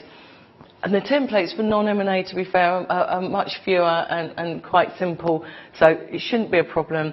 You click on Create Non-M&A, and then yes, you have to create your vacancy. As soon as you create your vacancy, it's here on your line, and then you go pretty much straight to your application form. So a bit like you would have gone straight to your carbonated, triplicated, whatever it was, form that we've got now. All that's replicated onto the Employ Now form. So we're kind of envisioning this being used more on site. And people are there on site with their contracts, and they just want because someone's come along and they want them to start. So they can have that on their tablet, and they can give the tablet to the person. They can sit and fill that in as together. So we've tried to encompass that as much as possible. They put all their details in. And we will go through this in detail in a bit this afternoon, but I just wanted to highlight one bit that we think is quite good. So we've looked at the right to work in some detail, because obviously this is quite a big part of our responsibilities as employers. Can I just ask a question about the Employ Now list? Does it have to be approved? No, sorry, apologies. I should have said that. No, so non-M&A vacancies, they can just create them. Okay, so bypassing that bit. Although, if you need it, that's something we can, because I think somebody raised yesterday that there are some that they would like to have approval, but we can be fine. Rates of pay and things like that. But so we won't let them change the template. Yeah. So it'll be like your basic template that you've approved, and then they'll be the higher on that. Yeah. Can I add to that, Rich? I think it's a really important point. That the employee now is fastened down to certain job roles, which will be, I suppose, set up over time as and when people find them useful. So if it's a role that's got a lot of different variables that actually we as a business might class as non-M&A, but really should probably be recruited through the M&A process, then clearly that won't be a template that's set up. Because for a lot of non-M&A roles, the financial aspects are dictated by the timesheets, which is a completely different thing within the business already that will remain the same. So that's sort of why there's some things can be not requiring any approval, other than clearly only the people that are employers who have access to be able to do this. Yeah. So it does 100% stop someone going in there and thinking, again, not that this should ever happen, but just as a silly example, I'm going to recruit my little brother, and I'm going to give him £1 million salary, and I'm just going to do it all without getting through. It's impossible to do through the system. Equally, Modus will be able to recognise anomalies and things like that, and flag them if something strange has happened, and I appreciate mistakes do happen and whatnot. So that's how it's controlled. Okay. So the way we're treating this, so if you're sitting on site and your account manager and they fit the the person's filled out their details, and they can hand the device to the line manager and have them upload the right to work document. And when you see the live system, you'll see this. After this, they have to confirm they've seen them, and they sign on the device to say they've seen the originals. That's just you'll see more about this. You'll see more about that, as I said, later on. But I just wanted to mention that. Again, just quickly mentioning TUPE. Again, when I put these together, I didn't have that much information, so you will see more on the live system. But there is, again, going back to that Burger Bar, there is a TUPE section. HR have the ability to import their ELI in this if it's available. I know you don't always get them in time, but if you do, and if you get them in a format that you can, you have that ability to import the ELI beforehand, and therefore when you go to sit with all these people, their details could be in there already, and then you can just get them to fill in and the rest. I mean, we obviously will have to work through how all those details are confirmed, but it'll be exactly the same process as now, whereby you'll get your ELI, and I think it's Karen, isn't it? Karen in HR that works through all the details and whether they're correct or not. Anyway, so none of that will change. It's just, instead of having all these bits of paper, they'll be able to put their details in straight away. And yeah, the TUPE Joiner application form is just exactly really very similar to the new starter, and just what they do now, really. Just finally, just wanted to mention employee amends. So obviously we've talked all about new starters and new people. Clearly, we also need to, if we're going to encompass everything, we need to look at how do we amend somebody's employee, because hopefully people are with us a long time, and you might have a change of role, and they might have a change of salary. Obviously, also they're going to leave. So I just wanted to touch on employee amend. At the moment, it's just literally a form putting the details in of the employee and just putting in the details of what you want to change, and then that will just go for approval just as it is now. Again, I think this is an area that there will be, there's lots of scope for improvement, but we've kind of got to the bare basics of what we want to deliver, because we could have just kept going and it just got bigger and bigger. But we just wanted to get to our bare bones. Let's deliver this, let's get this out, and then let's see how people find it, and see where they want to develop the most. So that's kind of got to the end of what I wanted to show you in terms of the slides on the system.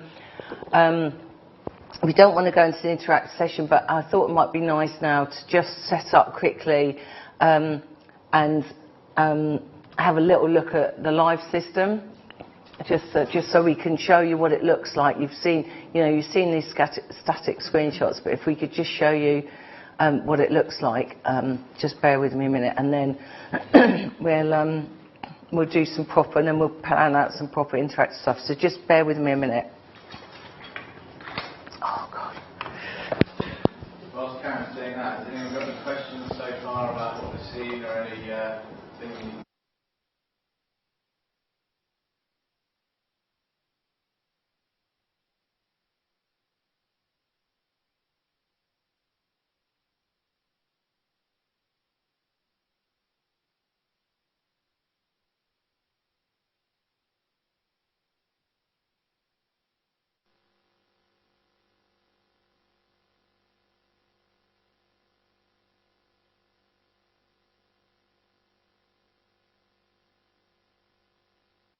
Process. There is a way of skipping to offer straight away. So sometimes you might have done some offline networking, headhunt someone, and then obviously it would be strange for them to go through this modus interview process. So there's a way that you can say, hey, we've advertised this role, go in and register. We need to collect your details anyway to be able to onboard you, so they're not wasting their time. Things like right to work and everything obviously is applicable to all of us, but you don't have to then go through all these interview processes. You can click a version of Employee Now. A big difference with Employee Now is that the person that's applying is applying through the recruitment manager's modus. So I could open my modus now on my phone and set it up and pick that vacancy and then pass that to Harrison, for example, to say, there you go, and apply now. Whereas the other way around is the candidate is creating their own employee portal, or the recruitment portal, and they're driving that themselves. And if you go through the employee now, then once you're done, the candidate can then go and register themselves on the portal, so they can enjoy all the benefits of modus at the moment, things like pay slips and getting into the document store and all the other things for them. So that answers your question. And what about for M&A? Is Hitachi and Concur can be integrated in terms of requesting a vehicle? Yeah, so that's where you saw earlier with Karen's screen where you had all those percentages part of the onboarding. One of those will be a car request to Hitachi. It's automated, it will just go. And of course, because Modus already understood the template that you're employing for, that will come with all the necessary details like what grade they're going to be, and Modus as part of the onboarding, you said when they're starting. You can then have a discussion with the candidate around, do you want the car delivering to your home address, the office on day one, or whatever is appropriate for the role. So, and all of those things, say like car and everything, do each of the departments then contact the recruiting manager via Modus or via email with regards to when it's going to be ready for collection? Or so you'll see a little bit of that later on. As Karen mentioned, because we're going through the agile process, the initial launch of that is fairly basic. So what you'll be able to see is all the tasks being pinged out and all the relevant people actioning them.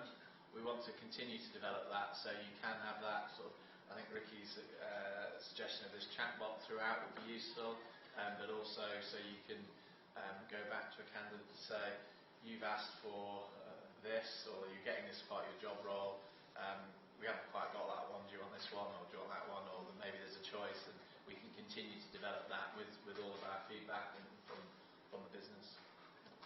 Yeah, so hopefully that will massively reduce paperwork. And the big thing to remember as well is once a candidate's put their details in, like now if we're filling out any paper form, the first thing we've got to do is put their details in, whereas Modus will instantly populate that bit because it knows who you're doing it for. So in relation to, for example, security officers, they'll take their uniform sizes and then we'll be able to link it to ordering the uniform? Yes, so again, there'll be a basic version of that for day one. It would be quite nice to, like when you're shopping online and you can go in and you can do your size selections and what am I like in this make of clothes, that type of thing. There's no reason why we can't continue to get on that theme. On that note, we do often look for inspiration from other sectors because the FM sector probably hasn't invested that much in technology. So anything that you see like that that's useful, then please share it with us. I think you're ready. Have I filled that gap? Thank you, James. Very useful. So at this point, I'm just going to hand over to Izzy. So Izzy, my right-hand woman, has been immersing herself in Modus and the employee workflow for the last few, well, not to say weeks, but like months. And while I've been busy preparing for the roadshows, Izzy's the absolute expert on testing the system now. So Izzy's going to take you through some of the basics. Bear with us. Like I say, it's relatively new, and you do have to fill some things in, but I just thought it would be really useful for you to see the system in action and put what those slides are in real life. So I'm just going to go through a few things that you'll be using, and then this afternoon you can have your own login, and in groups you can have a play yourself. So at the moment I'm logged in as a recruiting manager for M&A. So as you can see, we've got our alerts panel here on our portal, and this will be what's alerting you for when you have tasks. So if I am an approving manager and I need to approve a vacancy, this is where it's going to flag to me to say you've got a vacancy to approve, or if I'm a managing director, I'll need to approve it. and any departments or shared service that would get a task for onboarding. Again, they'll have an alerts box similar to this, and it will say you need to complete a task. Workstation, as Karen went through earlier, will be our kind of gateway to all our recruitment tasks. And again, when you log in to here, it will have any alerts. So as you can see, I've got one here that a job interview's been confirmed. Use my burger bar to get to my recruitment, and along the top I can see my vacancies, my applicants, my interviews, my onboarding and my inductions. Because I am M&A, all my offers will be dealt with through HR, so we don't really have the ability for recruiting managers to be creating offers, because that job lies with HR. So they will upload the contract, they will upload the actual offer that goes out to the employee, because that's best sat with HR. We don't want anyone just making up a job offer and emailing it out. So when you get to that stage, it will be in the HR table, and like we've got our own statuses, they'll have their own statuses as well. So Harriet and her team will know, oh, they're ready to send an offer out, and they'll collate all the documentation and send it out to the candidate. Might be worth Izzy just quickly talking about this, these charts, as James was explaining earlier. If you can see, you can click on any. I'm going to click on green. I'm going to do this together because I'm driving, or people are online and driving you. So if you click on, we've clicked on Radish there, and you can see there's one. If you then go to operations, you can see, and then every time you click and change that view, your table below will change accordingly. So it's really, really intuitive. You know, you can just work out and see whatever information you need, and then you can reset everything at the top right there on that reset chart filters. So it'd be really useful for reporting as well, so especially for HR, if they want to see how many vacancies we've currently got for Amulet, they can easily see it from this table, and then it's easier as you managers to just filter what vacancies you've got where. So in our table, we can see the vacancy. The division's probably going to always be the same because it's only going to be for your division. You can also filter, sorry, so I was saying, these boxes at the top, you can filter it however you want. So if you just want to look at one job role, or you just want to look up, I mean, you're probably only seeing one division, as he said, but it's really flexible. You can see the view you want.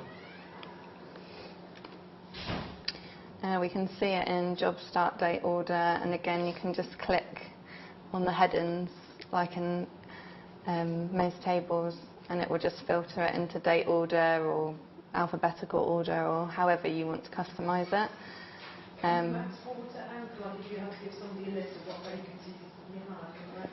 Yeah, we've got that function. Yeah, it's not on this page actually, but it's really easily added, because a lot of the tables have got that, so we could just add that easily. Yeah. Just usually, everywhere else in Maidus, we just have like a little tick box here, and it would say export file into Excel, so we'll just add it here. And then our status, which is really important that we look at, so I can see that I've got an approved vacancy. HR approved means that HR have gone and posted it for you, so at every stage you can see where it's sat, so whether I'm waiting for my operations director to approve it, the MD, or whether it's all been approved but HR haven't posted it yet. So I'll always be able to see by my status. Can you filter that from the pie chart as well? Because on that right hand side you've got statuses. I'm just thinking that if I'm out on the road. Yeah, so if I do, these are all my ones that are, and I can see here that it's been posted to the group website, and it's been posted to Vacancy Poster, which is the site that we use to post it out to all the different job sites. So, and then if I'm... At the moment, if you have a role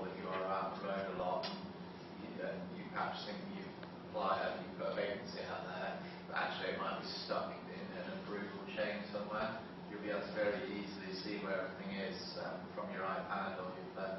It does work pretty well from your phone as well, so you can literally be in a car park, just arrive at a client site and have a little look.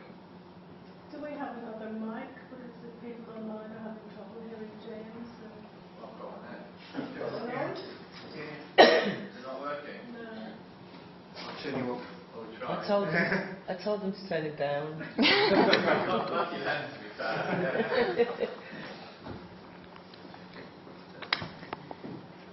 Not better?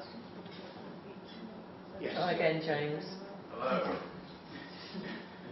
All I was saying for the people that are not in the room were you can use that right-hand side to filter by status, so that when you are out and about on the move, if you want to be on your iPad or on your phone, you can filter through to understand where your vacancies are in the approval chain, because quite often you can think something's live and actually it might not be, because the approving manager's stuck in an all-day meeting or whatever, so it will allow you to see that, so you can perhaps give them a little nudge.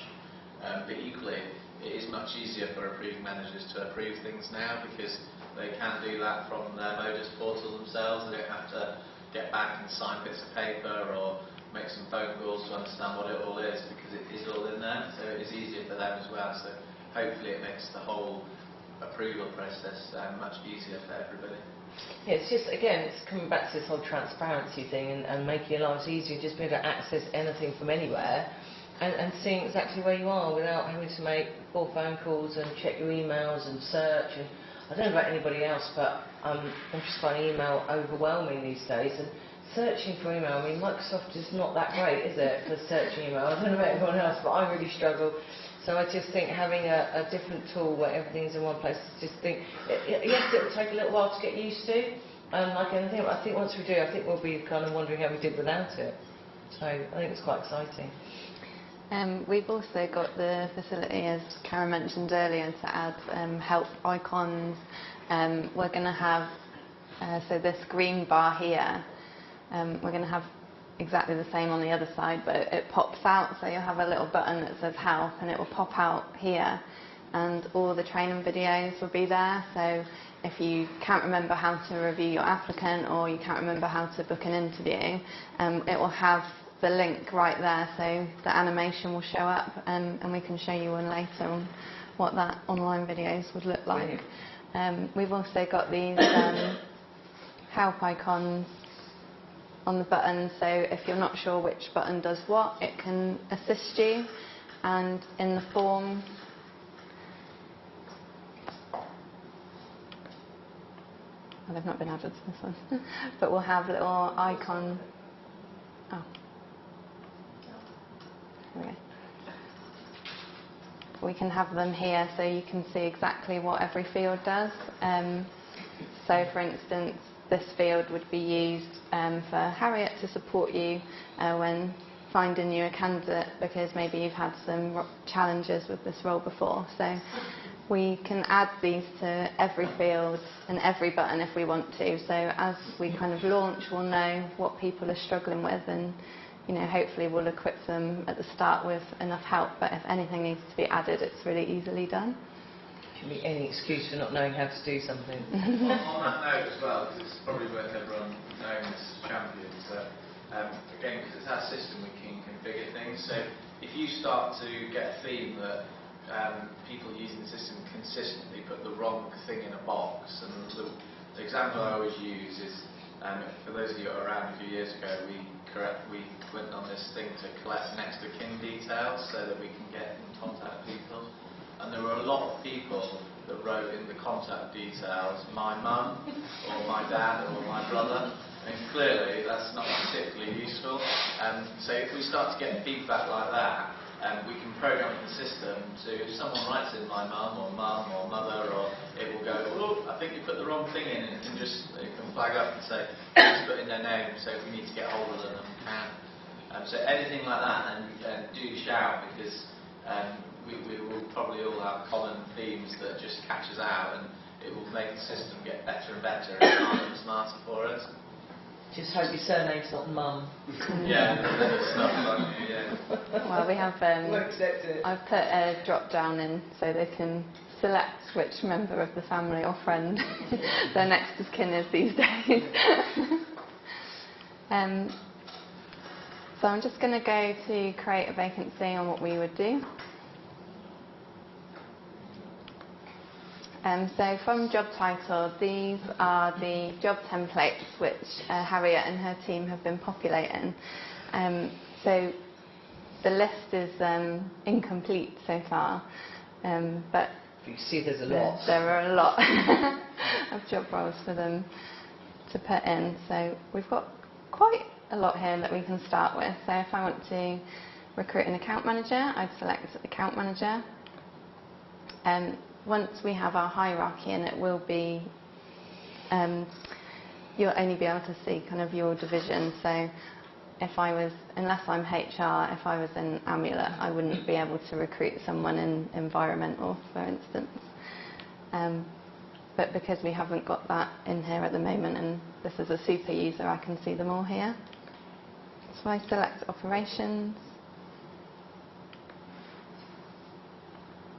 And I can preview my position here. This is a bit I was saying earlier. If you don't have that preview, you know the template you want. You can just put that in and click next. So if you know that the template's completely right and it's everything that you need, then you can just click next here and not need to review it. Karen, did you say earlier, say for example it's almost identical to that, but slightly different, there's a few new tasks. You can choose that and then go in and amend it. Oh yeah, you can amend what you want. Yeah. Yeah, it's all amendable. Yeah, and you're right, most things probably will be in reality.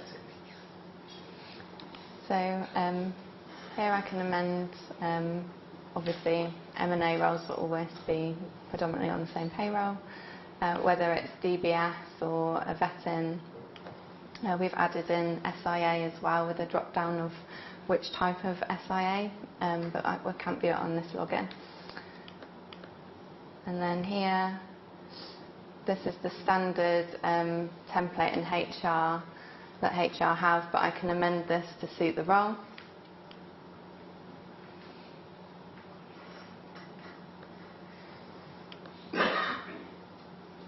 I can make my template so when I offer the job to the cleaner and they have their applicant hub with their contract, it will have the cleaning logo on. If I'm in Radish and I select Radish, it will have the Radish logo on. So this will populate the branding. That should say Radish, not cleaning. Not. I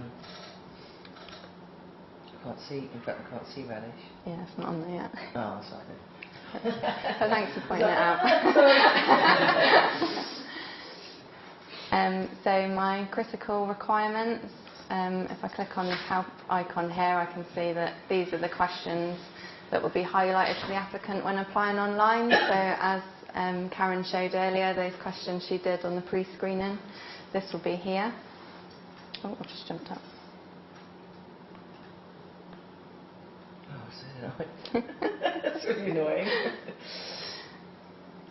Carry on. Technical questions, so again this will be asked when they apply online if there's anything that they require.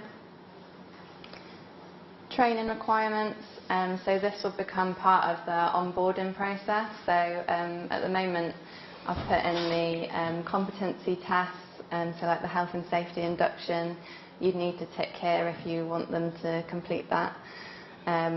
Site induction, HR training induction for M&A staff.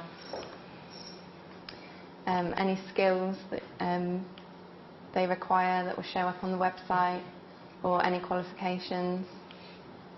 And again, in their key responsibilities, this will form part of their contract. So when they're signing to say, yes, I want the job, these are the responsibilities that they're signing up to. So again, if there's something they're not doing or there's something extra they'll be doing, you can add it in here.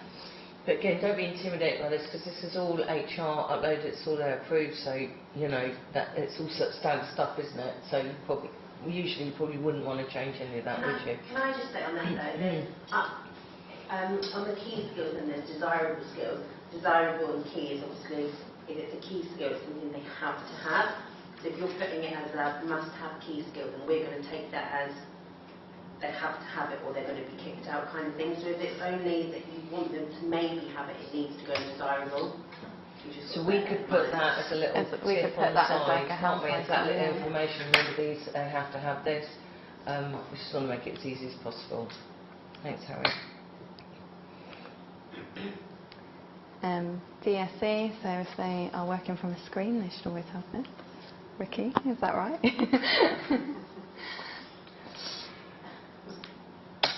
And then here are the vacancy details. So this is where I could put in the more personal details. So where the job is, when I want the ad till, what the contract will be. Can we get the DSE to automatically populate depending on the job? Not for launch, but that's definitely something that we can do in the future, because it would just be rules. So if the job is this, then it will. You could for certain job types, wouldn't you? Yeah, but yeah, we're not quite ready for that yet. But yeah, well, maybe if they select a mobile device or a laptop in the equipment, then maybe it could. Then that means that they couldn't it? Can this section here be a template as well, or just a brief vacancy that you're going to have to come through into these details? For the vacancy details, you will have to, because these are the variables here. So it's asking you like the work pattern and the salary and where you want it advertised. So you will always have to fill this bit in for M&A positions. Oh, right. Okay. This is M&A. Yeah, okay. So again, once our hierarchy is in, you'll be able to see your team. So you'll be able to select the line manager for the position and also the recruiting manager. So if it's a different person, then Modus will allow that.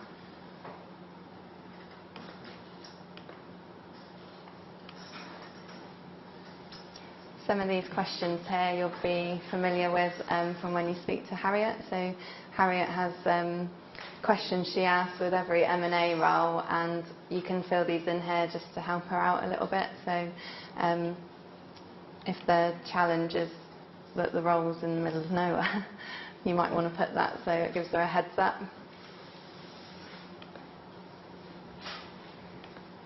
Relatable job positions.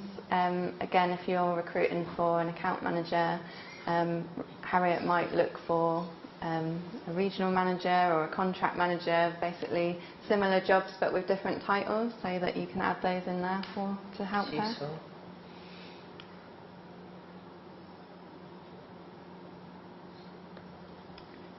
And here, again, these comes part of the onboarding, so I'd select that my account manager will definitely need a laptop. They need a phone with them, car. They need Concur to do their expenses. They need Templar for their timesheets. They won't be office based, so I won't give them any office furniture. We will be offering them a company car, and preferably not car allowance at this stage. We'll be offering them a car at the account manager level, and we won't be offering them a fuel card, and they won't need these. So is this in place of the two main needs? Yeah. So you might see these fields are starting to look a little bit similar from the forms. That's what I was saying about it. Might be a little bit more work here, but once you've created this vacancy, it's all there, it's all in, and then you tweak the benefits all the way down the line, because you just don't have to keep doing that. And as soon as you get that approved and then to get that offer out, all those tasks are filed, because you know what you need. The other thing that will... Sorry, you finished. I was only going to say, just rest assured, before you do offer stage, you do get the chance to amend that. The thing I was going to say is that when you have filled this position, great, and let's say that person does a fantastic job for 3 years, and then they might choose to leave, or they might get promotion to another one, and then they would go through the other forms we were seeing earlier. Modus still understands what that position is, so that if you've got, if you then want to say someone's left that role and you want to re-advertise, it can recycle the original information and again go back and edit it and update it if the world's changed in 3 years. But what you'll see is the more and more we use Modus and we interact with it, the more and more it will pre-prepare everything for us. So it will have sort of continuing growing benefits, I suppose. Thanks, Jane.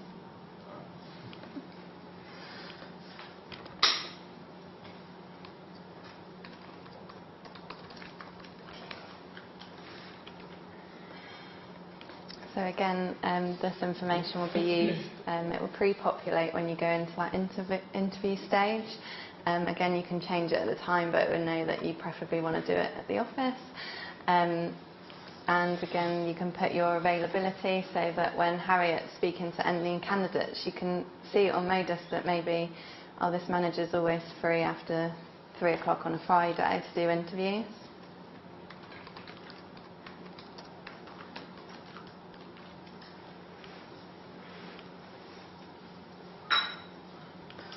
Job start date.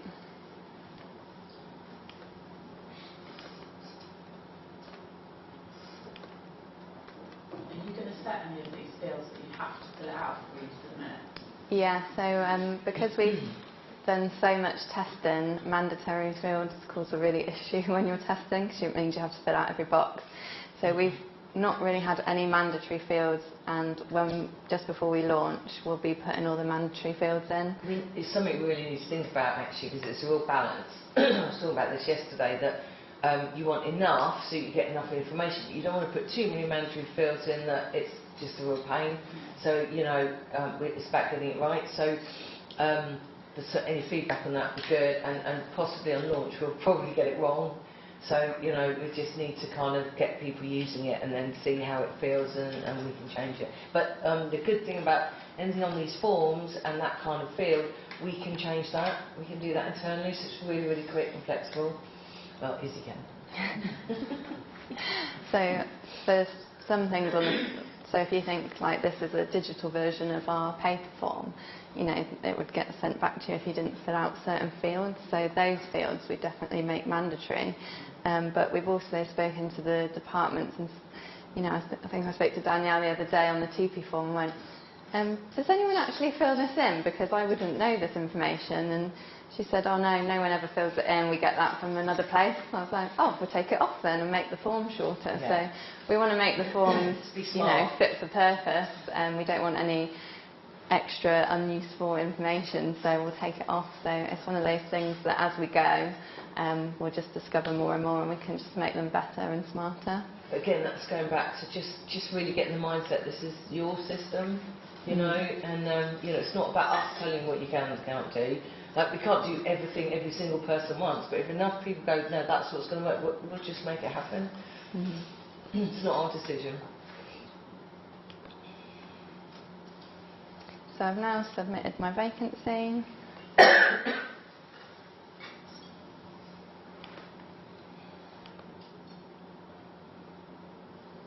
And I can see it's gone off for my regional director approval. Do they get an email? No, so it will go to the alerts. As I think Matthew raised earlier, some people would want an email. If someone's on holiday, what happens if We're going to allow, so, you yeah. can, what's the word? The managing director can go up a level. approve at any time. So just say the person beneath has gone on holiday, that they can go in and they can approve it for them. Is that something you're going to have to set up manually, or when it links to the holiday? So at the moment, by default, anyone above can approve anything below, and that's what we're going to start with. Can I just let you know as well? But we want to be able to delegate your approval, but we're just not quite there yet. But yeah, you should be able to delegate your approval. But we set one up, haven't we? Yeah, so Modus understands the hierarchy of the business. Clearly, as you imagine, every time we interact with it through the employee forms, it will update the hierarchy. So if someone gets a promotion and no longer works in Bristol, they work in Sheffield, then all of that stuff will update as it goes. So it will always understand who's who, and you can always delegate upwards through the chain if people are away. But what we are doing as well is when we launch the holidays part of Modus, eventually we'll be able to when you're booking your holiday, you have the choice to allocate your tasks to your colleague. And again, there'll be rules around who you can allocate it to, because again, Modus will understand who your hierarchy is and who works with you and all that, and who has the same permissions that you are trying to burden onto them. And it will allow you to do that at a point. So when you go on holiday, it'll just switch across, and then Modus also understands when you come back from holiday, it will flip back across again. That won't be there for day one of this, but it will certainly not be that far away. Can you attach anything to a request? Like when we do ours, sometimes we can report a being organogram, see how it would look. So can you attach I think he does that just for Joel. right. For when Joel approves it. So there is What we can show you, there's a hierarchy. there is a field in there that says the reason for the role, and that would be a mandatory field. So when you put that, when it comes to the director, they see kind of a snapshot of what role you want to recruit for and why. So that would be more like a field on why you're recruiting it. But just when this is finished, we'll show you on Modus already. We haven't released it because it's not up to date yet, but there is a total hierarchy function of the whole company. It's like really impressive. So anyone would just be able to go and see the hierarchy of the company. It's quite. Yeah, and it will be live with the recruitment live as well. We'll show it before the end of the day. So if I log out and if I go in as my regional director, you've been doing it. Oh, I'm actually doing it, sorry.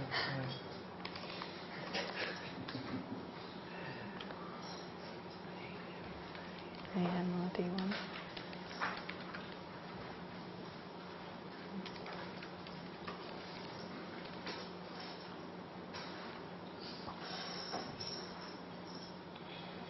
And I go to my alerts. I can see I've got 3 vacancies which need approving. Click on that and they just come up underneath. So when I look at the vacancy, I can see who the recruiting manager is, the salary, anything, all the benefits which are linked to that role, what the role is, and again, that would be where your reason for the role is. If you want more detail, the whole template is beneath it if they want to have a look at everything. But we thought they probably don't want to scroll through the whole form. And here they can either reject the vacancy, they can ask for amendments, so if there's something that they don't like, they can send it back to you and say why. Or they can just approve the vacancy, or they do have the option to just amend it themselves and approve it on.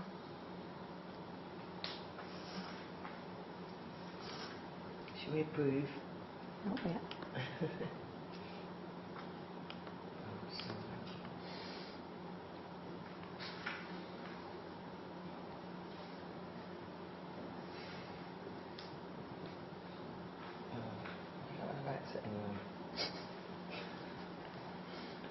Oh, I'm trying to amend it, so I need to start again.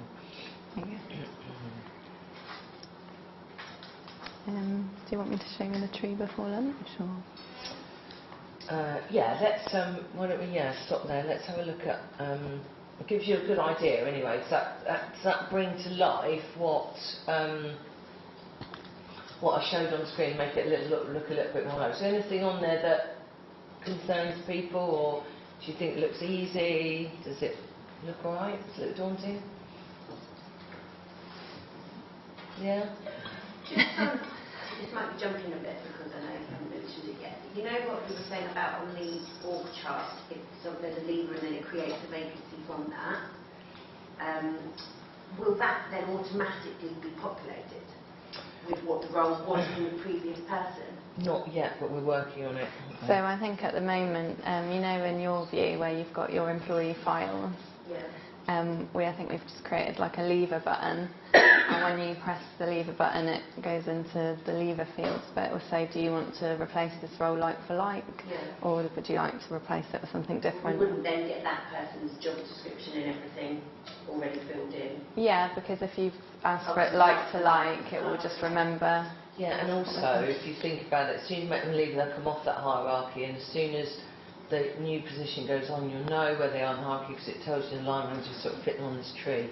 Shall we have a quick, and I thought, just for lunch, I'll show you quickly the hierarchy. It's quite, it's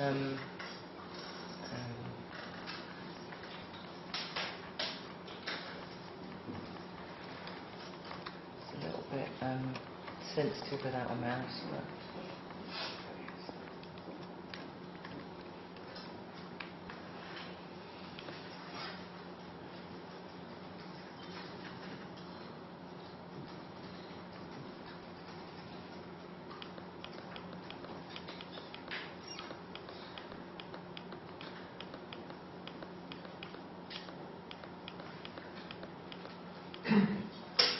the last one.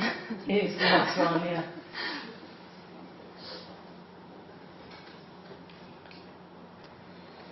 How do you do it? So I've just open up Joel, because he's probably got the most, hasn't he? Most support. So it just gives you an idea of, obviously it starts at the top with Churchill Group, you've got Joel, you've got Phil, and you've got all their reports. Let's click on... Karen, I think the best way of sharing it, because I know it's going to jump around a bit. To search for someone. Yeah, can someone think of a name of a cleaner or a security officer or something that we can use? Small lemonade. Anyone? Sue Rappy. There we go. I don't Sue know Rappy. lemonades in there. Oh. R-A-B-Y. You need to scroll up and search. R-A-B-Y. This one? We talk about M&A or non-M&A? Non-M&A would be Susan Raby. Maybe. Whoever's on the screen. I've got a box. You need to go up a box. Sorry, my It's the trackpad, isn't it? When you want to go up a box. And get up here. It's true. Oh, I know, because you, yeah. There you are. Yes, type it in there. What was it, Sue? Raby, R-A-B-Y. R-A-B-Y. That's it. So if you were to search that person, what you'll find is it will illuminate them. You see that flashing on the bottom left? And you'll see the whole hierarchy above them. Oh. So don't look too much into this at the moment, because obviously the employee forms aren't live. So when they're live, this will be accurate. But it's really too sensitive to use on the trackpad. It will show you that. It gives you an idea. Yeah, if you're trying to, if that person, for example, not that person potentially would, but if that person's trying to create a vacancy, then it understands exactly where they fit within the business. So it drives all the approval flows. Click on someone. Just click on anyone. It brings up their details on the side. So it'll tell you anybody in the company and where they sit and how you can search for them. Compared to what we've got now, it's quite cool, isn't it? I think I really like that way. Council, you can have access to that? No, you can't, because I've no idea at the moment. But it is a point, actually, Ricky. Yeah, I mean, if I had my way, everyone would have access to that, but whether that would be the case, I don't know. Yeah, I think with all this sort of stuff, because it's all completely new, I might just switch my microphone on. Can they hear me? Press something. Oh, I'll keep going. With all this new information, it's all transparent for the first time ever. It's a little bit like, I don't want to be too dramatic here, but like, you know how Facebook have been in the news so many times from sort of messing this up, because there's so much information and sometimes they accidentally overshare. We just need to be careful with that, because clearly there can be lots of information in here, and we need to decide as we go what's right to share and what's not right, and what people will like, and we're all different. And I think the really important thing that we need to continue to get right with Modus and our digital transformation is that we give the user the ability to tell us what they would like to share and what they wouldn't. And clearly there's some things as an organisation we will decide needs to be the case for us to continue to do business.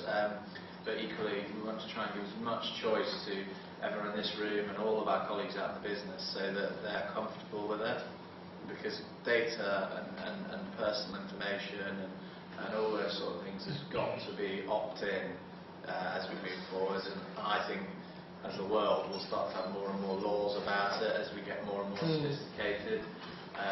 So it's a great question, Ricky, and as Karen said, we don't know, but we need to learn together, and it's our system, and we will sort of think it's right to start being more cautious than not, but we will develop it as it becomes more and more useful. Just want to be completely honest, really. That's where we are. You know, like James said, we've got everything there. What do we share? What do we don't? And I think, yeah, there is more data sort of becoming available, but also not. It's kind of, it's real extremes, isn't it? It's like you've got the right to more data of your own, but then people have got the right to more privacy. So yeah, I think everyone's treading lightly at the moment, aren't they, with all of GDPR and everything else. So yeah, let's see how we go and hope we don't mess it up. So a good time to stop for lunch. Can I just say one thing before lunch? You certainly can. The wedding speech part of today. Just in case people have to shoot off this afternoon, because I know with interactive sessions people have got different things to do. I just really wanted to say a massive thank you to Karen and Izzy and Alison and everybody that's been involved in Modus so far. All of you guys for giving the time up to come today, and of course PCCS, who have been fantastic, because without everyone here, and particularly Karen, Izzy and Alison in the recent couple of weeks, we wouldn't have been able to create this, and I just wanted to spend a second to say thank you very much, and I think they deserve a round of applause.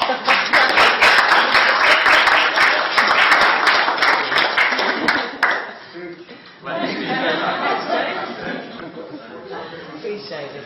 So we've got lunch downstairs where you came in, and I'm sure the PCCS guys have got all the food ready. Yeah, I think we're down in the hall. There's a room there. You'll see that we can actually go and eat. So that. Yeah. What time will they restart? So we'll give it half hour. I think it's 45. Is it 45? Well, I don't know. I think it was. Name tags. Yeah. Okay. I'm just thinking of people who are watching. Yeah, absolutely. Okay. Let's sort of say half hour, but be ready to go at 45, please. I'm ready to go. Yeah, 1:15. Thanks, guys. See you in a bit. Switch that off for the time being. What we'll do is just leave this on. Let's see why this is.